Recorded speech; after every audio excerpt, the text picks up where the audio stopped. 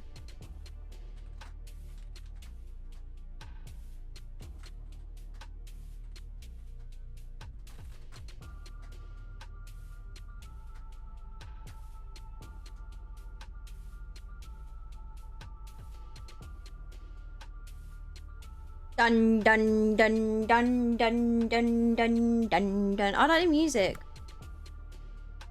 Be right back. You better be, Tiago. Don't like to make friends here. Purple and ADHD things. What do you mean? That's not even ADHD. There's music playing. You gotta go. Do you not sing the lyrics, sing the guitar, sing the drums, sing the bass? Do you not? Do you not? Hello? Don't wanna be an American idiot. Dun dun dun dun dun dun dun dun dun. I don't wanna run a media. Dun dun dun dun dun dun dun dun dun. Yeah, you do, Dragons. Don't lie to make friends. Stop lying. What are you lying for?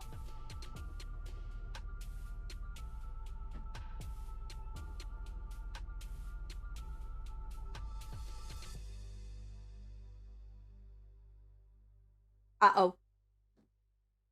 Oh yeah, I need to...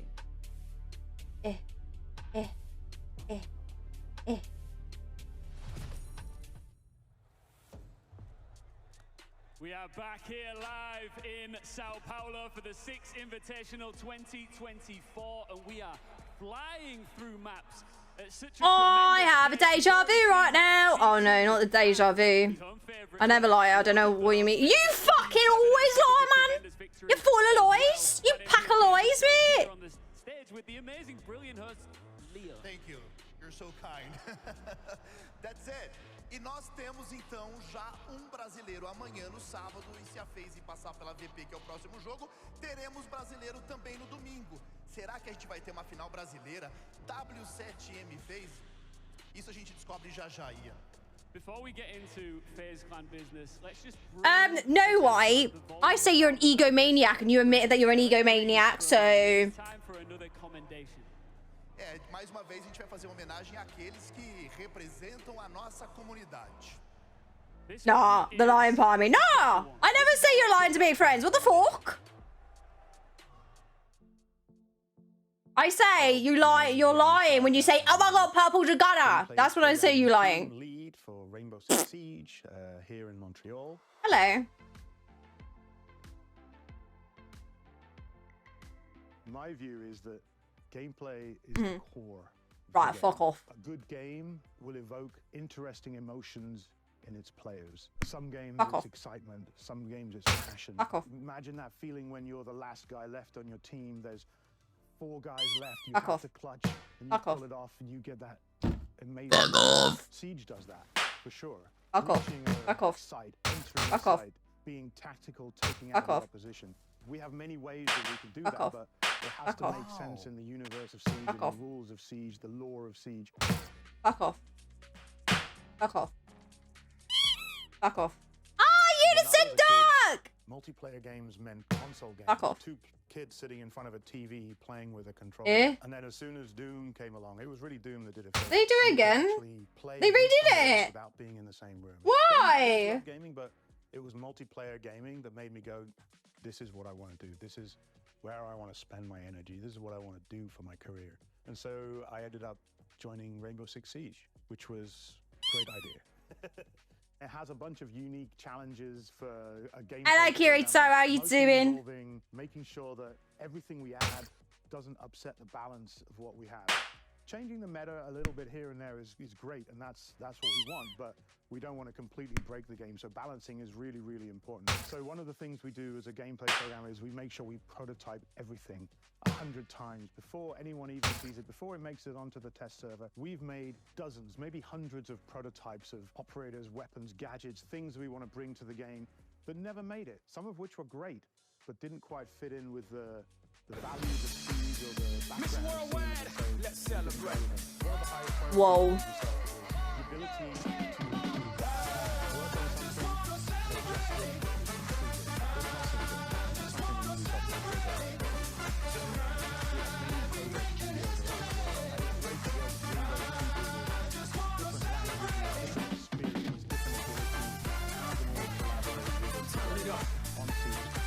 Yeah.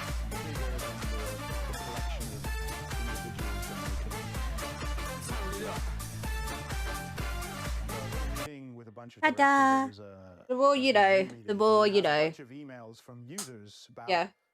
mouse and keyboard users on console. And Okay. we did investigate it, and we Okay. did put time into it. Okay. But time and time again, we came Uh-huh. back to the same conclusion that something had to be done. Yeah. And so we turned to the tech team. So I Yeah. suggested, I think I might have a way to solve this. I started Okay. chatting with another friend of mine, and we decided we wanted to try it. Chicken We wrote dance is a better. little Eh. prototype. It was just a little thing that we did on the side, just for fun, really, to see if it would work. And it did work. It took us about another 18 months to put all the penalties and the online services together. And then when it was done, we announced it. We thought other game studios would already have this technology in place, but nobody did. Hear me So out, we okay? It's chickens. Hear me out, okay? But dancing We're penguins. pretty hard console players. We ended up swapping to PC around 2017 because there was way too many M&K users. You really couldn't get into high levels, anything past Plat 3, essentially. Seeing Ubisoft take steps to go out of their way to But dancing chickens. Well, they don't technically dance. They more just bob up and down.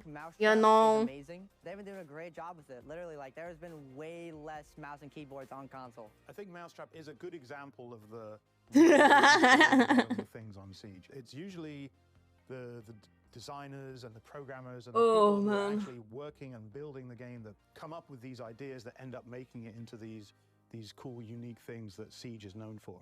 But it doesn't stop there. We have to continue investing in this technology. We know that we can deliver, closing down loopholes for players to get around it.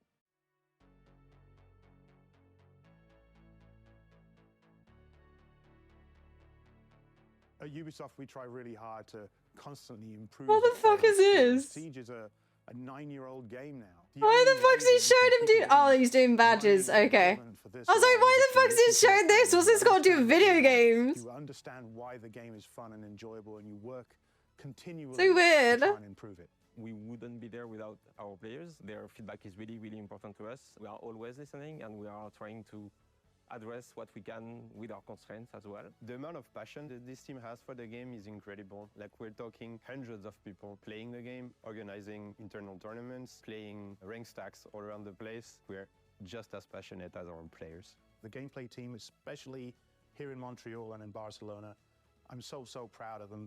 They've worked so hard. They have such good ideas. They're so solid technically. Like, couldn't ask for a better team. Am I fulfilled in my work? Absolutely. It's really awesome. Yippee!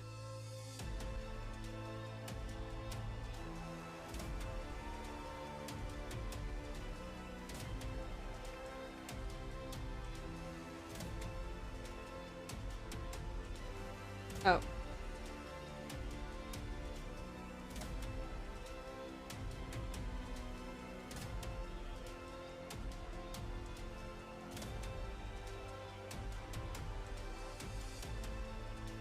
It's an incredibly well It's got a wee bit empty in there. for gameplay programming team lead for R6, Jan Stahlhager. Jan, you have done so much in your career, and you've achieved so much. Everyone was like, "Yep, see my team. I'm going home." At such a, an event that you know so well mean to you. Well, first of all, good afternoon, Ian. Really nice to see you. Hope you enjoyed your trip to Brazil so far. This is a fantastic recognition. It's been awesome. Like, when I first heard of it, I was surprised. I thought there are so many people on the team that are passionate and care so much about the game that why would they pick me? Like, I can think of many others. But it's awesome to be recognized. It's really good. It's an honor. It's a privilege. I'm humbled. É incrível, ele está honrado porque ele pensa em tantas outras pessoas que poderiam ter recebido esse prêmio e ele, por que eu? E ele está muito feliz por estar aqui. Aliás, se vocês não prestaram atenção no vídeo, esse cara combateu teclado e mouse nos consoles. Então, portanto, uma salva de palmas para ele, por favor. Should we hand him his award? Let's give it across. All yours. Congratulations. Thank you. Woo! Yippee! Yeah, you deserve to soak every single second of this up, by the way. Gameplay programming, that is one heck of a responsibility. How much pressure do you feel to make sure that you deliver for the fans? Our fans are like the best fans in the world.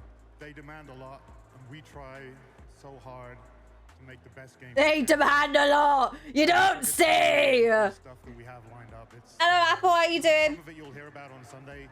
Some of it you'll hear about a little later. But I promise you, we have some really cool stuff cooking, and it's going to be great. Ele já deu spoiler aqui que tem muita coisa legal que eles estão trabalhando no jogo e que em breve vocês vão saber. Eu estou muito ansioso para saber o que ele traz pra gente em breve no Rainbow Six. You've already mentioned what's next. Would you say that your biggest achievement still maybe lies ahead? There are some things cooking for sure. Yeah, I'm not going to go into too many details, but there's some fantastic stuff coming for sure, yeah. Jan, I want to give you the stage here. Who would you like to thank? I'm sure there's a lot of people. First of I invite my mom, my dad, my brother, my sister, my cat, my dog. Jesse, Justin, Ben, Andrew, everyone else who worked on it as well. I really want to thank the gameplay team on Siege. Half of the gameplay team are actually here in Sao Paulo today. They're all sitting up there. Thank you so much, guys. It means so much to me and to everyone that you came here. You guys worked so hard on the game. You have such passion for the game. It's just inspiring. So I'm so proud of you all. Good job. And Good job. Finally, I want to say, Obrigado, Brazil. Look around you, Brazil. These lights, the show, the stage, the lasers, the athletes, the devs, they are all here because of your passion for this game that we all love. This is for you, Brazil. É isso, ele está dedicando a vocês. Aprendeu inclusive português, agradeceu a equipe de desenvolvimento, especialmente aqueles que estão aqui na arena junto conosco, que ajudaram a desenvolver o combate a mouse e teclado no console. Thank you very much for this. I started playing the console, and I can see how much effort you guys put in. Thank you, thank you. Ladies and gentlemen, Jan Stahlhager! Uma salva de palmas, senhoras e senhores. Yippee! This is why the commendations are so important. Digger just watching you at 12 a.m. Whoa. Whoa, at 12 a.m. Have you got snacks? Have you got your midnight snack? Jan is just one of them. What a wonderful man. Over to you on the desk. Talking about snack. I need a pee and I need to get a drink. I'll be right back. Oh!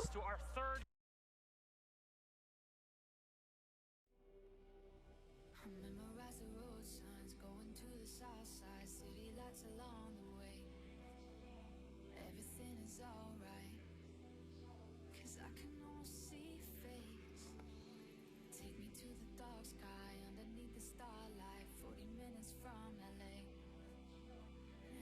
is alright. How do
Yo. Oh, Mundum. Oh, With their average stats throughout the whole tournament, has it been a surprise, Fox, to see FaZe so deep in the tournament? It hasn't been a surprise. They've been making it to these main stage events time and time again, and it's almost like teams are forgetting the product that they produce. They're one of the most consistent teams. I would honestly consider them similar to Dark Zero in the way that they're so adaptable, but I think they're two teams in one. They have the core of FaZe that is very adaptable, very slow pace, setting up those rounds, but then they also have Cyber, and Cyber has been so dynamic in the way he's getting those opening kills for his team. But in this tournament so far, he knows that teams are looking for him. Virtus.pro's looking for him, and Cyber has now been playing with the team and adding another level of that dynamic. And I think it's a unique playstyle that FaZe has. Every other Brazilian team Oh my god, he's cheating. He's using his phone. specifically has that slow, methodical, well thought out, and when they need to get aggressive, it's more of a passive aggressive sort of playstyle. They'll set up the way they need to, it'll be well thought out, and then perfectly executed with that aggression. I mean, if you're playing against FaZe, what's the sort of feeling that you're getting? Is it like oppression that they put on you? Do they go for early picks and then kind of cool off so you don't know how to react? How's it go? It's more of you worrying about where Cyber is going to come from and where he's entering in. The rest of the team is slowly and methodically setting up to execute or stalling you out. They're setting you up into a trap. And when you're worried and Cyber's taken off the board, it's already too late at that point. And being choked out by FaZe as they're going through the map, that is a tough round to survive from. But on the other side, VP are no slouches themselves. The squad has gone through a gauntlet over the past year to get to the Invitational. Of course, they've had some tougher times and some better ones, but they've been on this big stage many a time. Absolutely, and I covered a lot of their games throughout the group stages, and they by far, a lot of community can say, that was the group of death. There was a lot of strong teams in there, but VP stuck true and stuck to their playstyle. Joystick specifically said after the Liquid game that this is a team that they aren't switching anything, they aren't going to do anything different, they're going to focus on their key elements that makes VP VP, and we've been seeing that time and time again throughout this tournament, and it's the reason why we're seeing them here on main stage, is that they are staying small, concise, and focused on what they need to in order to shut these rounds down. Not only have we seen it at this tournament, but we saw it when you and I played against them back in the day. Their whole motto is perfection in repetition. They do the same things consistently over and over again so that there's nothing that surprises them when they get into a game. They have the proper responses, but teams that are really good at adaptation, again, I hate to bring up Dark Zero, but Dark Zero did a great job at exploiting those little mistakes, and if we're holding FaZe into the same echelon as Dark Zero, it'll definitely be a nice little back and forth that we'll see in this match. Well, let's highlight one player from Virtus.pro. Of course, we can highlight all 10 players in this matchup, kind of talk about them, but we have one specifically that we mentioned earlier. Pasha, there he is on the screen. Laxing, what are your thoughts on this broccoli-haired man? I mean, yeah, I'll say it and I'll say it again. I mean, Pasha has been performing phenomenally for this team. Again, the flanks that he's been playing, the dynamic play style that he has on his team, it's such a great fluid play that he has with that team and that core dynamic, because it allows him, for an example, like when a team is set up on defense, he will then go lurk on a roam and find those picks that then helps the defense take less pressure off of them and focus more of a distractions. And then they also play a game with him that allows him to just excel in those areas. With Pasha and Handy, for the viewers at home, it's very interesting to note that they aren't the main bomb planners, diffuser planners.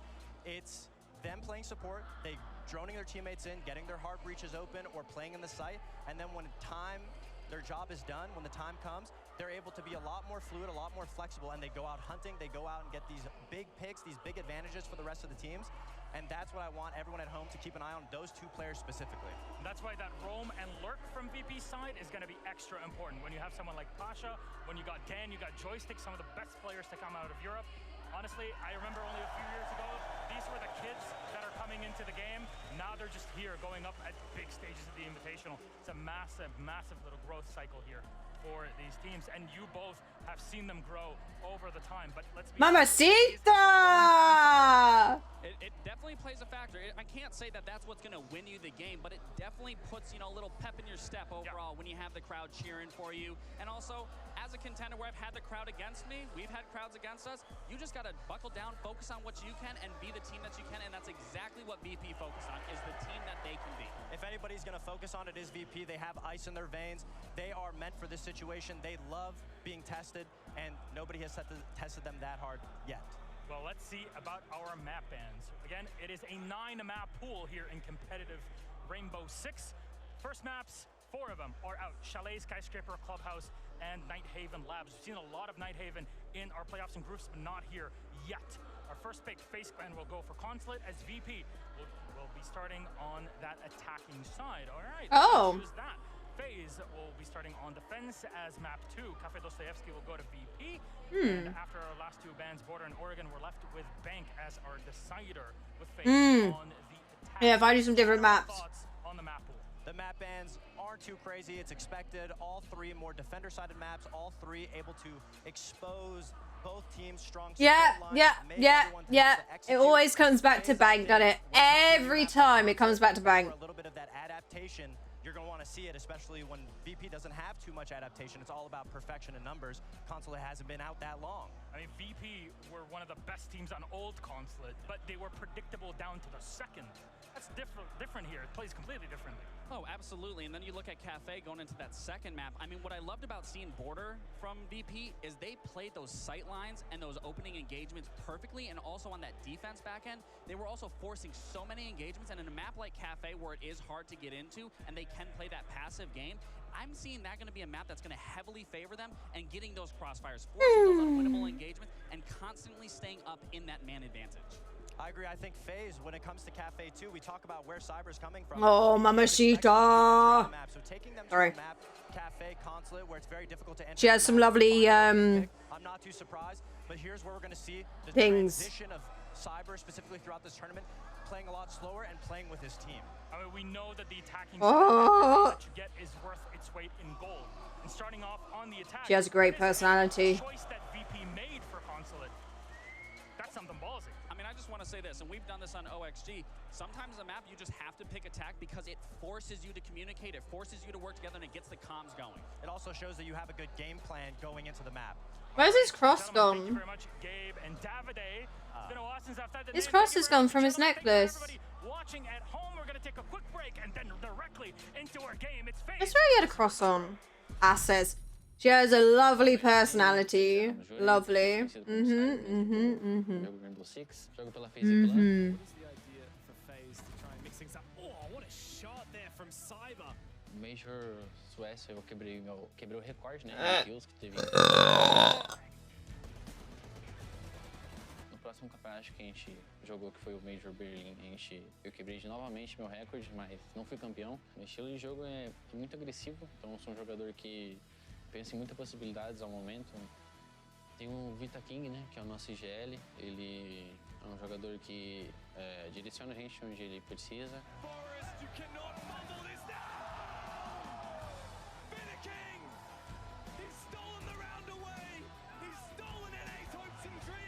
Essa parte, assim, ele faz muito bem, então acho que ele meio que nasceu para essa parte de fazer essa parte de IGL, assim. Tem o Souls, né, que tá há muito tempo comigo, é um jogador que é muito calmo.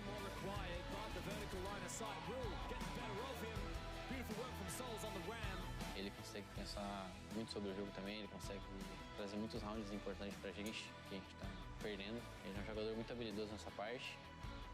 O KDS é uma pessoa que fica parado, não faz muita coisa assim fora do comum. KDS is looking for him and the opening kill is for FaZe. Acho que essa parte sim é uma parte mais forte dele, assim, de ser um jogador também que pensa bastante dentro do jogo e sabe a hora de executar alguma coisa. Oh. O Range é um jogador que é muito bom também, ele tem uma parte... 65,000 people here, man. Muito bom em questão de skill.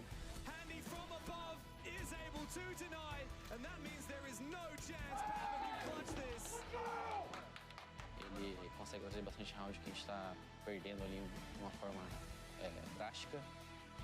Acho que o Sig Invitation, todos os jogadores querem ganhar, né? Acho que cada um quer se provar ali dentro do campeonato. E eu acho que todos os jogadores pensam assim que é o maior campeonato assim para si, né? Que é o troféu mais antigo que tem no jogo, então acho que é o que todo mundo quer ganhar. Esse é o time, entendendo ou não, que eu tenho, que é mais unido dentro de jogo e fora. É um time muito agressivo quando precisa.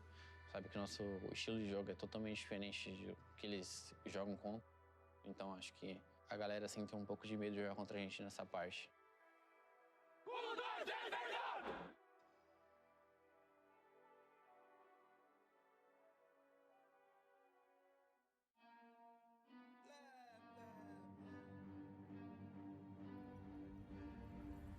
They got problems on problems on problems on problems on problems on problems I solve them. I run through the money, the pressure be calling. Left on my blessings, I feel like I'm falling. The bird.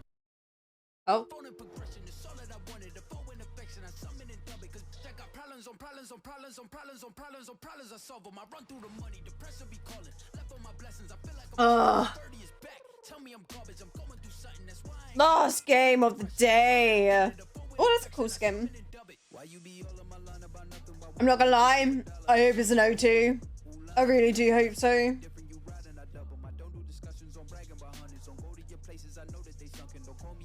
Edits go hard. dollars on corporate, so hand me the money, I divvy the pie. I'ma give all of my people a portion to build them a fortune on flipping the ride. I can't be mixy when iffy the vibe. 40 on 50 is really the time. Why is you all on my phone like you want me, like you wasn't pushing the kid to the side? I run through the money, the blessings, I feel like I'm falling, the birdie is back. Tell me I'm garbage, I'm going through something, that's why I ain't calling. Random. Is it even? I think it's been only O2 today, isn't it? Yeah. I really hope this is the third O2. การสนับสนุนยังไม่หยุดหย่อนของคุณกระตุ้นให้เราทำดีที่สุดในทุกนัด ومعا نشكل عائلة رينبو سيكس سيجن متناغمة لتصبح ذكرى في قلوبنا. Приглашаем всех на Six Invitational 2024 и не забудьте посмотреть это прекрасное и невероятное событие вместе с нами. 항상 레인보우 식스 시즈를 응원해 주셔서 감사합니다. 여러분들의 응원이 레인보우 식스 시즈를 세계 최고의 게임으로 만들 수 있습니다. Juntos somos a melhor comunidade do mundo. Muito obrigado, galera. Thank you for the support. شكرا على دعمكم. arigatou gozaimasu. Thank you. Arigato, arigato, gozaimasu.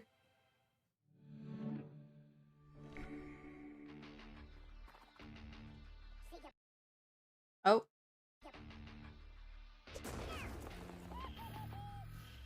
It would be nice. It would be nice. It would be very nice.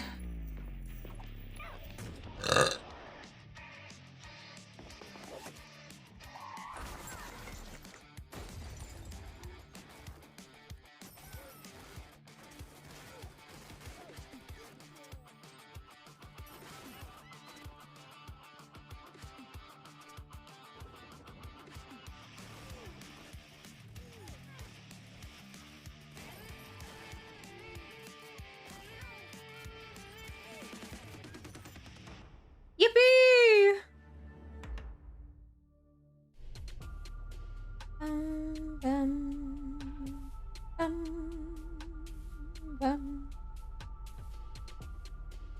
Don't even bother. I don't know if I bother or not.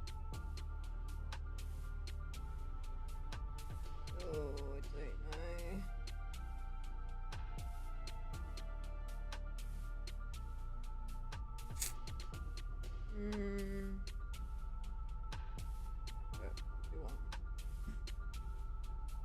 know.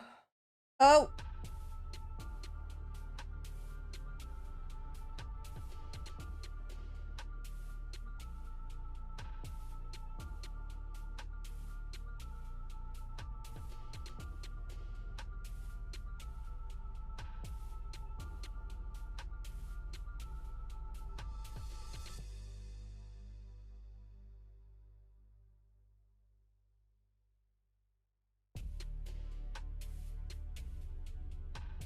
Ten, 9, 8, 7, 6, 5, 4, 3, 2, 1. Happy New Year! Yippee! Brazil! Yippee! 1, 2, 1, 2, 3, 4. I just wanna celebrate. I just wanna celebrate. It is the last game today, and I can fuck off to bed. And da da da da da da da da da. Da da da da da da da da da da. Ba-doo, ba ba ba da ba ba ba ba da ba. Ba ba ba da ba da Happy New Year! I hate you. Before we do, can we just see how loud this crowd can get for Bears time? I'm gonna let you have the honors, brother. Okay. I cannot wait for this to be over. 0222. I want to go to bed. Can this be dear? 0222. Please have weekend. 0202. Cause I want to go to bed. Go to bed is where I want to be. That has walked this walk many times before. This is a Yippee. roster that's a mainstay on any Siege main stage. Let's bring out our two teams.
We've got Joystick and Cyber standing by for a quick pre-match interview here. Joystick, you know exactly what a Six Invitational main stage feels like. 2019, 2022, you made it into the final, but you couldn't get the job done.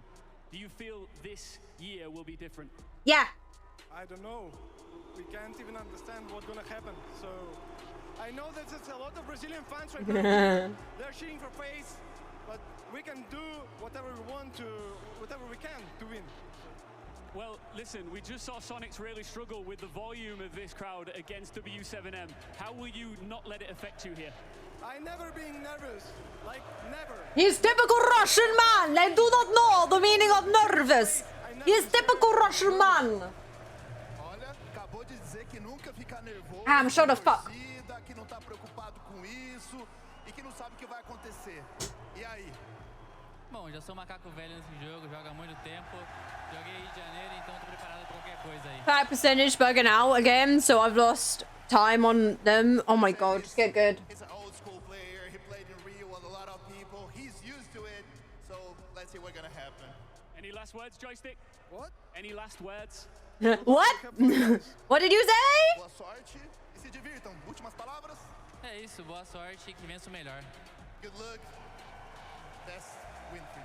Best of luck, guys. Go and take your seats. You can feel the tension. You know, it's so much at stake here. You can see the hammer behind us. Look. Each one of these teammates have to walk right past it. No, I've got one thing. It says I haven't been watching for 2 hours yet. I've been live for 4 hours. I've been live for 4 hours. How have I not watched for 2 hours? I've been here for 4 hours. Can you teach me how to ask if there are any FaZe clans in the building, FaZe clan fans in the building here? Definitely. You're gonna try like this. Torcedor da FaZe aqui. Deoduto. Tem algum? Tem algum? Torcedor da FaZe aqui. Toisa FaZe aqui. He tried. I tried. You tried. Good. Tem algum torcedor da FaZe aqui? Okay. Let's go back to the one that Saving my life right now. Yeah, I had the extension, but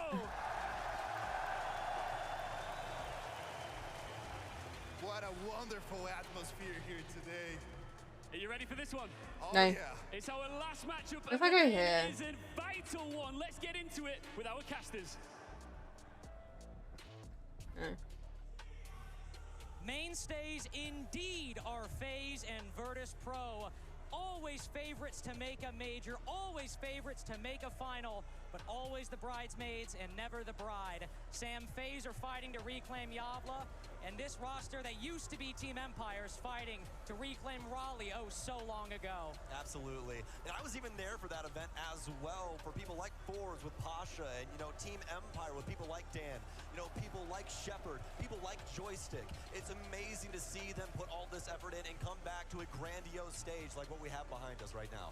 FaZe Clan so far this tournament, out of the 3 European teams we've had, Wolves, G2, and Virtus Pro, have beat 2 of them. FaZe 2-0 in groups, and FaZe were the very team that sent G2 down to the lower bracket, where today they beat Dark Zero for a rematch, as if destiny had foretold it, with W7M in our loser semifinal tomorrow. But right now, Just some people just don't like voices. Yeah. in their first match in front of a crowd this tournament, Virtus Pro's first match in front of a crowd, Probably the accent. almost 5 years ago now. That is how long the Empire Core and Pasha on 4s at the time. That is how long it's been since they have felt this kind of energy. But you heard it from the main man himself, Joystick. He's not nervous. They don't worry about these kind of things, and that's because, Carter, they've been the villains their entire career. They've always been that team that you can look to and know that they're going to try and perfect their game of Rainbow Six Siege. But when it comes to a crowd environment, every crowd they've ever been in front of have always been against them. Now, I will say this. I don't know if those crowds were this big. That's the one thing I have to say, too. Virtus Pro, they faced G2, they faced so many teams in their prime, but FaZe, with the crowd on their side, at their backs, I heard the cheers earlier. They might have been louder for W7M, but we're nitpicking if we're saying the FaZe ones. Oh, already a technical timeout. People were on their phones and missed them walking out, but if they had been paying attention, they would have been cheering for FaZe. Yippee! That walkout. That's how loud it's been. Absolutely the case, my friend. And we have a beautiful map pool in front of us. We're going to be starting off on Consulate, which both of us are very, very excited to show you folks. Mainly because both of these teams have not played this at this event. Virtus Pro played a little bit in EU a long time ago. So this is going to be very interesting to kick off this series. Virtus Pro's Consulate in EUL was very good. We had a 7-0 over Wild, so an excellent showcase on this map. But FaZe are the kings of Oops, there it is. The counter-stratting is excellent. Sure, there might not be a lot of VODs, and Consulate might have changed quite a bit since 2018, but you know Virtus Pro. They might be difficult to figure out in the server, but at least if FaZe are a very prep-heavy team, they might be a bit of a known quantity. This map 1 will be very important to set the pace for this. If FaZe are struggling with VP's game out of the gate, VP might end up not only pushing us to a third map, depending on what happens, but ending it 2-0 if FaZe aren't able to solve that problem. But if FaZe start map 1 and are already running away with it, VP's days might be numbered. Absolutely, especially with Cafe coming in as the second map. This is a map that FaZe actually really enjoys, but might be another reason why Virtus Pro wanted to lean into this. They have VOD that's very, very fresh from this exact tournament. So it's bound to be a banger of a series in between these two. And I mean, for the folks at home, come on, we gotta get 3 maps. We have to. The upper bracket final, Virtus Pro not making a live in front of a crowd match this entire year, let alone counting the years where we had COVID, all the way back to Raleigh, where these teams last played in front of a crowd, and then FaZe Clan. 3rd, 4th in Copenhagen, 3rd, 4th in Atlanta, 2nd in Berlin. Their last true major victory going back to Yavla over NIP. This is a squad that, frankly, it is a crime that they do not have a trophy, that they do not have a hammer in the past 2 years for the consistency, the level of strategy they bring to every game. Well, ladies and gentlemen, we are but moments away from getting into this game, but we are going to throw you to a quick break, and when we are back, we'll be loading into Consulate. Oh my god.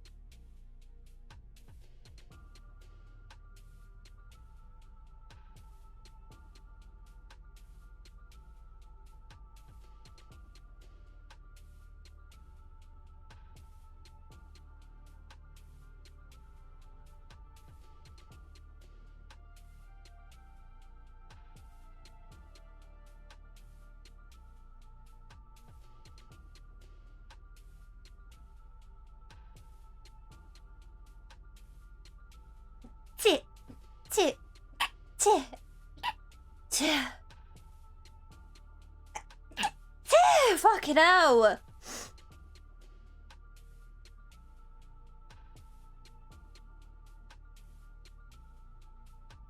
Well, is audio slowing the start or mouse or keyboard not being picked up? Yeah. At least it happens at the start rather than mid-game.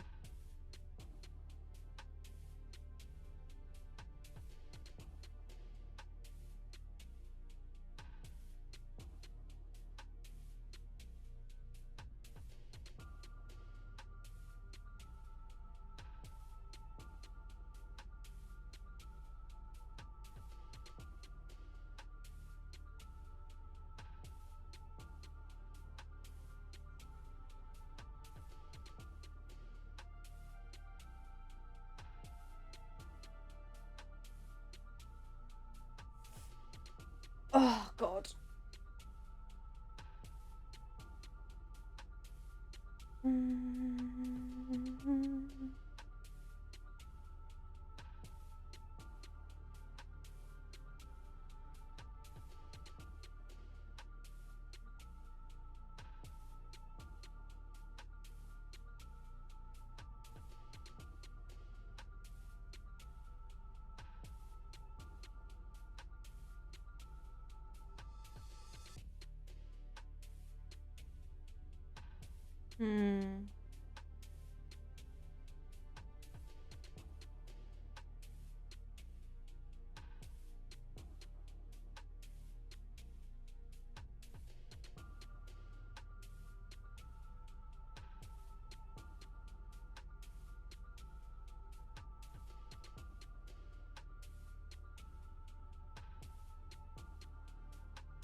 Jesus Christ, beans and rice.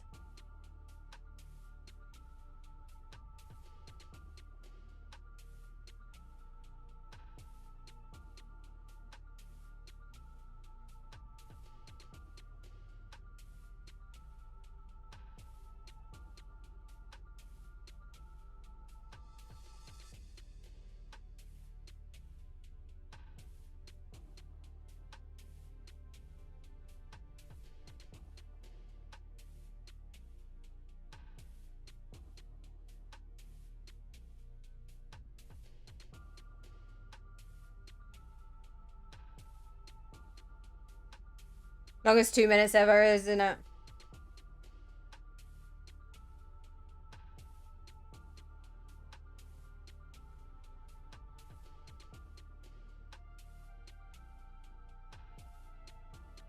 Oh, God. Wait.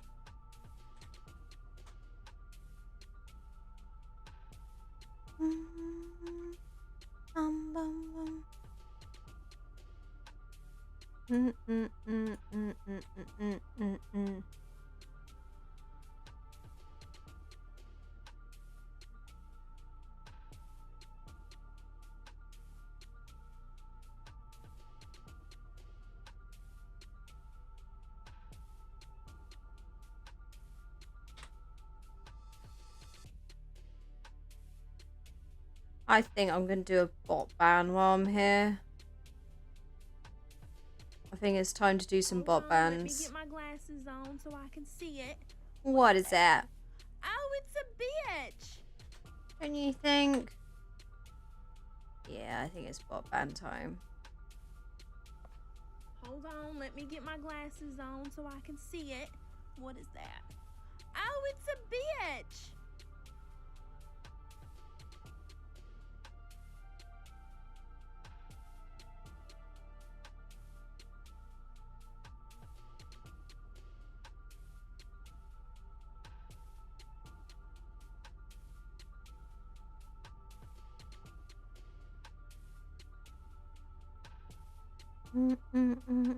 Was that it? Is that it? Is that all the bots? Sad. Oh, I'm sad.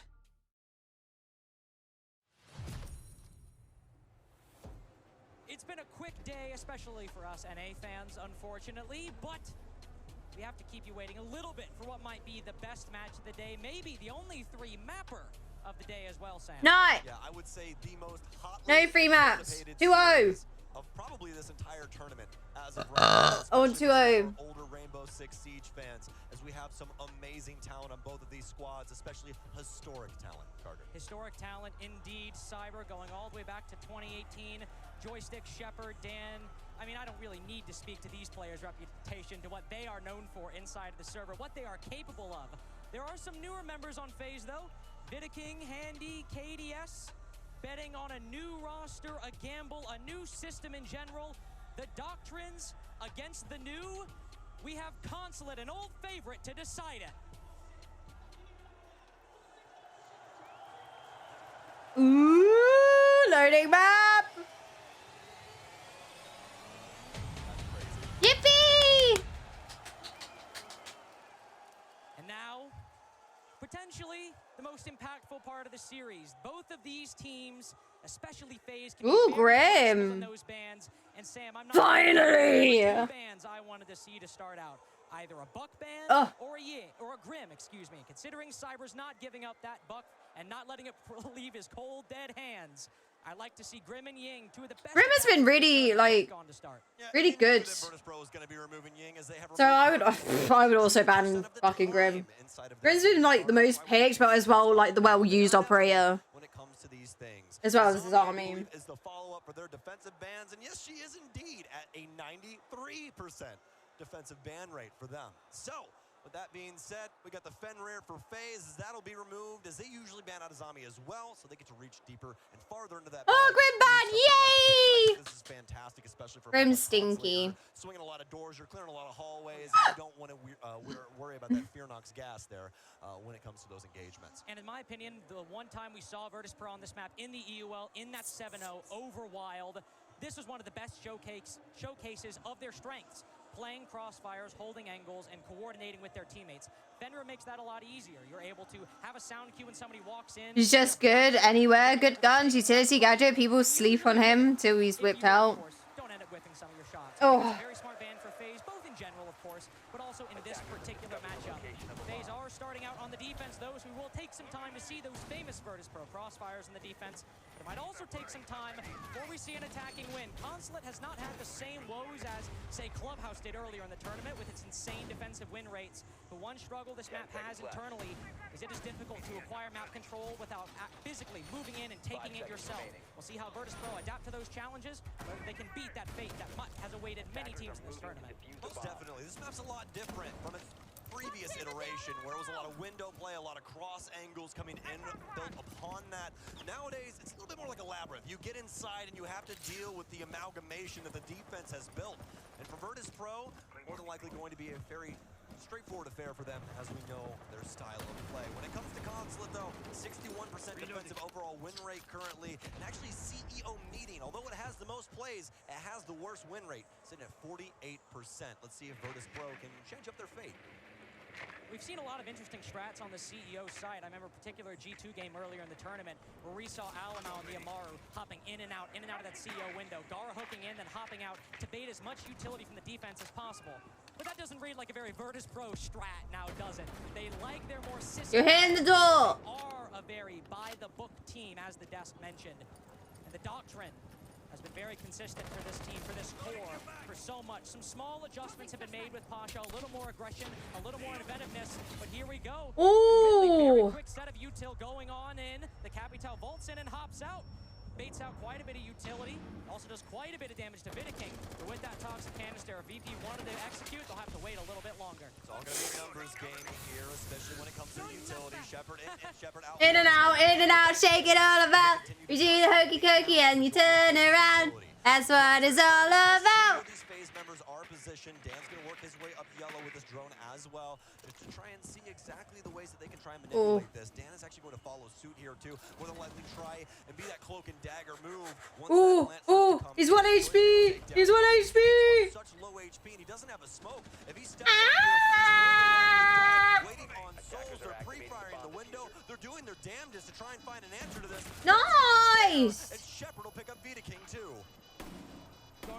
continues now extremely difficult as Virtus Pro have entered some incredibly strong post-plant positions. You heard the air jab ticking around the corner earlier that was stopping Vidiking from pushing. Good shot. And their soul's gone.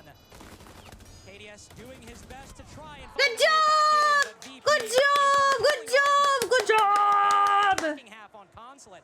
A flawless execution, and it just so happens the game seemed to agree. Is that Bionicle? Oh, I love Bionicle. Now that's an opener. Yes, sir! Series against you. And it just so happens to be the cyborg of Joystick. If that man can find his stride, to this day, he is still one of the most dangerous men in a server. That's a triple kill for him to start. Great supporting angles there with the buck, able to transition that into the mid floor and completely abuse this setup here on Consulate. And ironically, the very execute I mentioned, that's exactly what VP ended up doing, except minus an Amaru. Oh. They had the Capitao to bring the utility, and they hopped in and out to try to bait out Vidiking's utility while having a buck from below, alongside the air jabs inside of the site, a nice little addition. To make sure that nobody could rotate up and go for that defuse. I really like that strategy from Virtus Pro to start. And we see some very nice adjustments as well from FaZe. We see the Solus coming into play. Not a CEO defense, but a lot of presence will be inside of this. We could honestly even see Vidiking playing below or above the site.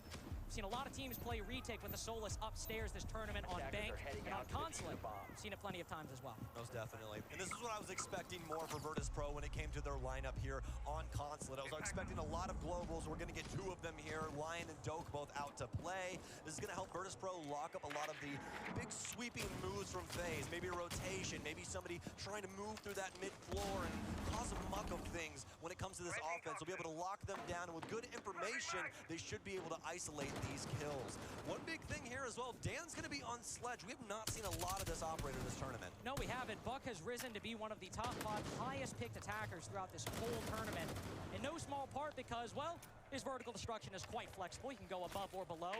But most importantly, the nades Sledge has are not as strong as they used to be. And, well, they won't be a factor in this round whatsoever. Handy's able to find the first pick. FaZe are one of the best entry teams this whole tournament. They are plus 39 with Cyber himself well into the 20s in terms of his own opening advantage. Handy, the second highest rated player of the tournament. It might cost a lot of his HP to get that kill, but if FaZe are able to maintain their dominance on this defensive half amongst the others in those opening picks, Consulate defense might very well be a 5-1 if VP don't find an answer. You can see the idea for Virtus Pro here, especially from the lineup. They wanted to try and get Dan in up top to get some of those supporting angles there and then have Joystick work around the garage with the skeleton key. Pasha's going to be down here in tow, just has that drone here to try and assist, but Joystick's more than likely looking to open up this floor here and trying to abuse some of these players on site, making it a little bit easier when it comes to execution time. But the big issue is that FaZe have loaded the entire top side of the map. You might be able to get control, but with Vidiking still in play on this Solus, if you try and go for that plant, you're more than likely dead. We saw Benjamaster in the earlier G2 game really struggle with that. Looking to go for a defuse, but always having to worry about the Solus. A solution could be always, once they're able to deal with some of these top floor players, going in, dropping the case, moving out, and then baiting Vidiking on that Solus, trying to make this a 4v3, but Solus is doing the work on the top floor. This is the #5 highest rated player in Atlanta, but this might be the best team in round 2. As aside from one kill onto KDS, Virtus Pro have had barely an inroad into round 2. They simply have to wait. Oh, good job. Yikes! FaZe answer Virtus Pro's first with one defense of their own. 1-1, Virtus Pro thinking that it was going to be a little bit easier for them to try and manipulate that top floor, but it was anything but. So many separate angles, so much firepower, especially initially being able to remove that Sledge from play. That mattered a whole heck of a lot to the overarching story of round 2. Virtus Pro do their best to try and work their way into that garage, get some good info working with those drones, get those yellow pings going, get that skeleton key going, but it's all for naught at the end of the day. FaZe able to get some really, really big kills where Virtus Pro were just not able to fight from the lower ground. And again, that might be one of the biggest issues Virtus Pro will have. FaZe are such a strong team on the entry this tournament. And with Consulate being a pick that didn't necessarily come out of nowhere, if you've been looking at some of their band preferences at times, but still one that they have not played. VP might have anticipated this, but it's one without a lot of tape. So FaZe's strategies will have to be something Virtus Pro adapt to in round. realize in the moment and then make adjustments. Can we start with the drums, please? I'm getting Baldur's Gate 3 flashbacks. I don't want to be at the Goblin camp. Still in play. I imagine, given the intel she provides and how it stops Virtus Pro's plant-focused mentality, that needs to be priority number one for VP. Most definitely. Virtus Pro have the highest percentage of planting at this tournament right now. Near 33% of their offensive rounds. While we're on the subject of percentages, FaZe and the Sonics were actually tied earlier for entry percentage, but we saw Sonics burn up in the atmosphere, sadly, earlier for us North American fans. But FaZe, before this series kicked off, 58% of the time, they have the opening kill. Truly impeccable stuff. You can't ask for a better play. No, you truly cannot. A hurdle VP will have to overcome, of course. Let's see how they do it in this round. Starting out over on the server side. It's a basement bomb site defense all the way inside a garage. Starting on the back side are VP. Nobody from FaZe really contesting them early on at the moment. Right as I say that, here's that Solus. I love this. Not playing for the post, not playing for plant denial right now. Playing over instead in admin to not only find this utility, but give intel to the defense where the attack is pushing from. Joystick finds one. That's Vidiking getting aggressive, but he'll back off after that initial engagement. But VP are found out at the moment. Cyber's called where they're pushing from. Gets aggressive and decides to do something about it. Joystick. Good job. A little bit of damage dealt back to him from an unknown source. As Dan will transition downstairs, working his way. My arse cheeks were clenched then, I'm not gonna lie. An assist. So we'll be waiting things out. Dokkaebi call in here to try and help as well. Vidiking will be able to get rid of that. We have the mute jammer on the floor next to him. They're trying to do their best to slow up VP here. They had a very good read on the early situation of what VP wanted to go for. But now the health pool is starting to dwindle. Vidiking's been discovered inside of Tellers. That call still rings through in his pocket. You can see FaZe waiting patiently still down low to see how Virtus Pro are going to try and deliver this case. Oh no. Oh no. Oh no. Oh no. Another down below with Shepard. Vidiking's trigger disappeared. Oh no. Doesn't reveal it just yet. Joystick still on that. Strikes. Down goes Dan, and now it's a game of cat and mouse with 40 seconds remaining. Virtus Pro know in an ideal world they're able to deal with Vidiking. But they're in an impossible bind. Do we take God. execute? And if they do, because they're dedicated to this backside push, KDS could still very well cut them off on the entry. Pasha on the opposite side, bottom of yellow stairs. Nobody inside a garage, peeking at the moment. FaZe are playing such a disciplined game. They might have lost the opening duel, but the late game is also there. 3v3 still. A chance for the gunfights to go Virtus Pro's way. Shepard can find them. There's one. There's two. But another Vidiking 1v3.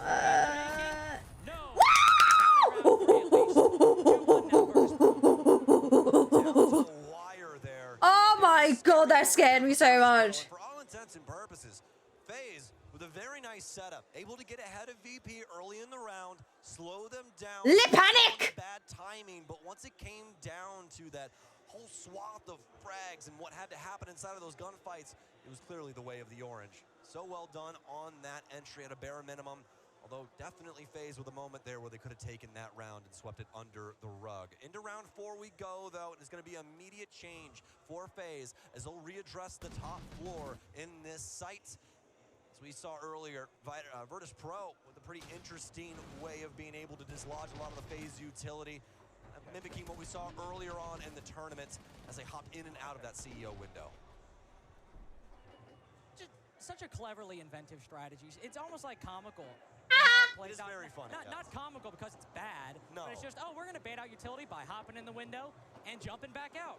And it's a perfectly reasonable case because when you're defending this bomb site, the offense has that little cubby that unless you're playing down below and nobody from the attack is contesting you, or if you're able to swing, those are your only two options to actually deny that plant, aside from, of course, using utility. Virtus Pro had the buck down below. They had the Nomad to stop anybody from swinging, so FaZe's only option is to use utility, be it C4s or toxic canisters. So if Virtus Pro can get that same control as they did before, FaZe will be in a similar bind as round 1. The Capitao working his way in. We saw that previously, but we didn't see. I love they drop a patch to fix the lighting on Consulate, but because it's so new, they didn't do it for the LAN. Super Shorty as well. She has so much utility to be able to utilize on the offensive side of things.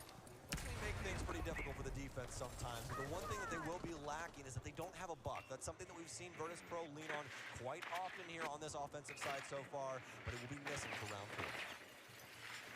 And we're going back to an old favorite of this core.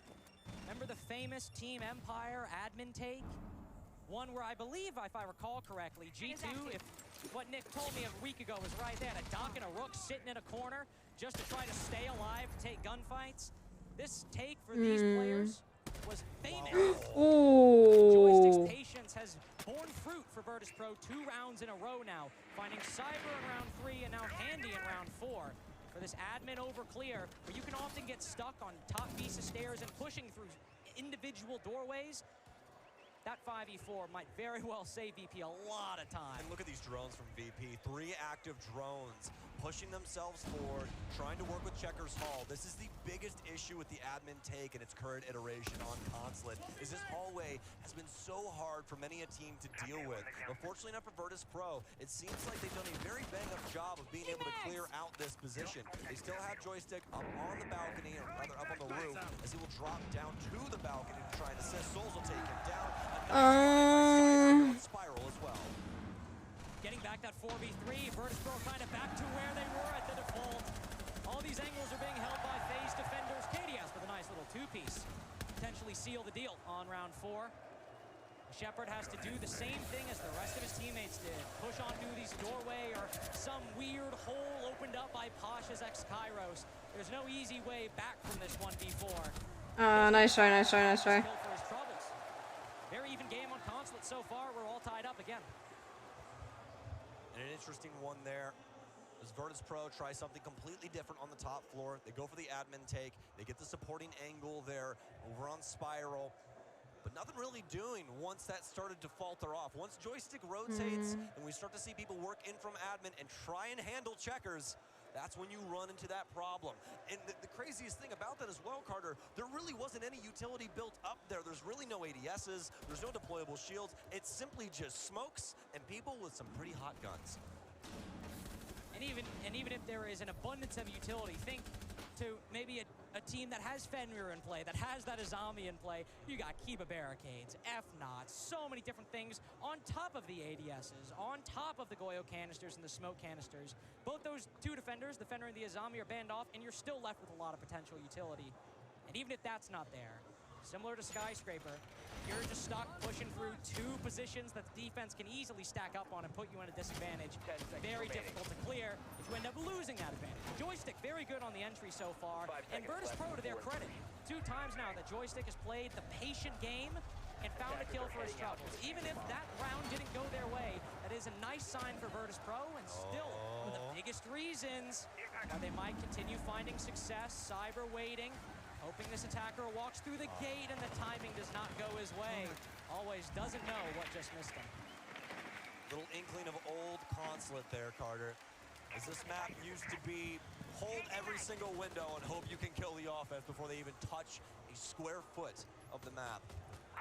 This time around, though, not going to work out in their favor, but obviously won't get punished for it either. So they have to be happy with that at least.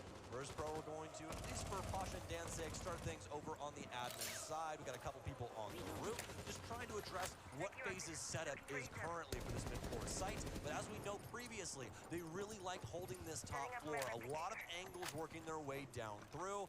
Virtus Pro tried to get the buck underneath, tried to clear things out and create their own angles as well as get some nice entries in on that mid-floor, but it was all for naught as FaZe put him to the sword. Oh! Barely getting away with the Cupid shuffle away from that C4. Good for him as this IQ could find, of course, a lot of electronics, but also specifically hunt down that Solus for Specchio scanner is activated. Such nice little interactions like that. But Virtus Pro got stuck on this side previously. FaZe are playing a little bit further back, so there is room for Virtus Pro to move in. They can start moving into long desk like this. That doesn't mean it's free. The Warden is just around that corner. Cyber looking to flank up spiral stairs, but now he's spotted. He'll rotate back down. These top floor defenders, Virtus Pro want to clear them. But a minute 15 left, and they haven't taken down one. I'm reloading. Might be in checkers, but he's playing chess right now with his patience. Cyber's gonna find Always. Maybe the ace going down here, but they still have that backup of hard breach. They really, really like bringing Habana the majority of the time. VP does. Vidiking, what a shot onto Pasha. Shepard doing his best to try and burn out the position of this phase player, but it's just not working out for him. Oh my god! Cyber and Souls. It's all up to Shepard now in a 1 versus 4. Oh. He'll get KDS for his troubles, but I highly doubt he makes it much further with Handy burrowing down.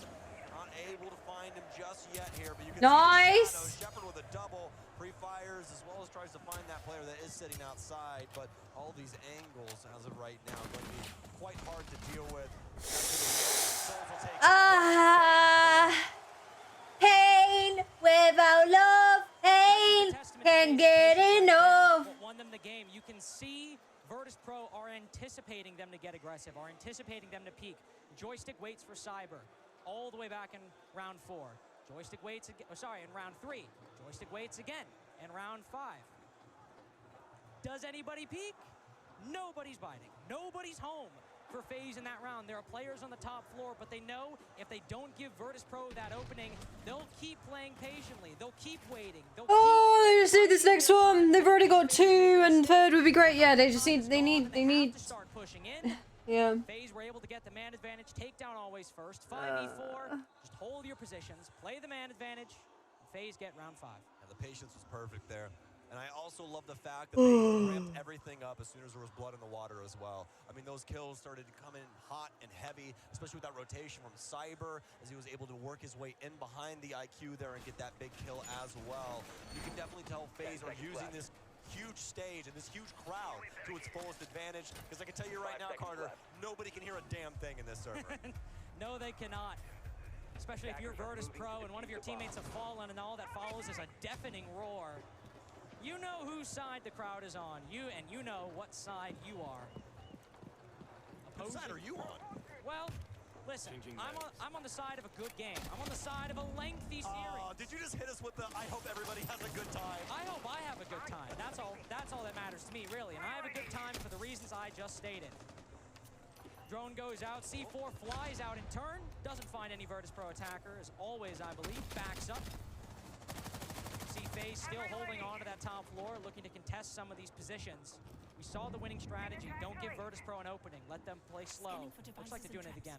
And Vidiking here, I absolutely love this. Consulate, one of Pulse's best maps. Doesn't matter what version, because you can sit all the way downstairs, and this cardiac sensor can see you all the way up on the 3rd floor. You can try and dictate your entire defense from one position. No, it don't. Really, really strong. And that's exactly what Vidiking will be doing. He'll be trying to relay to FaZe. Can I go to 3rd floor?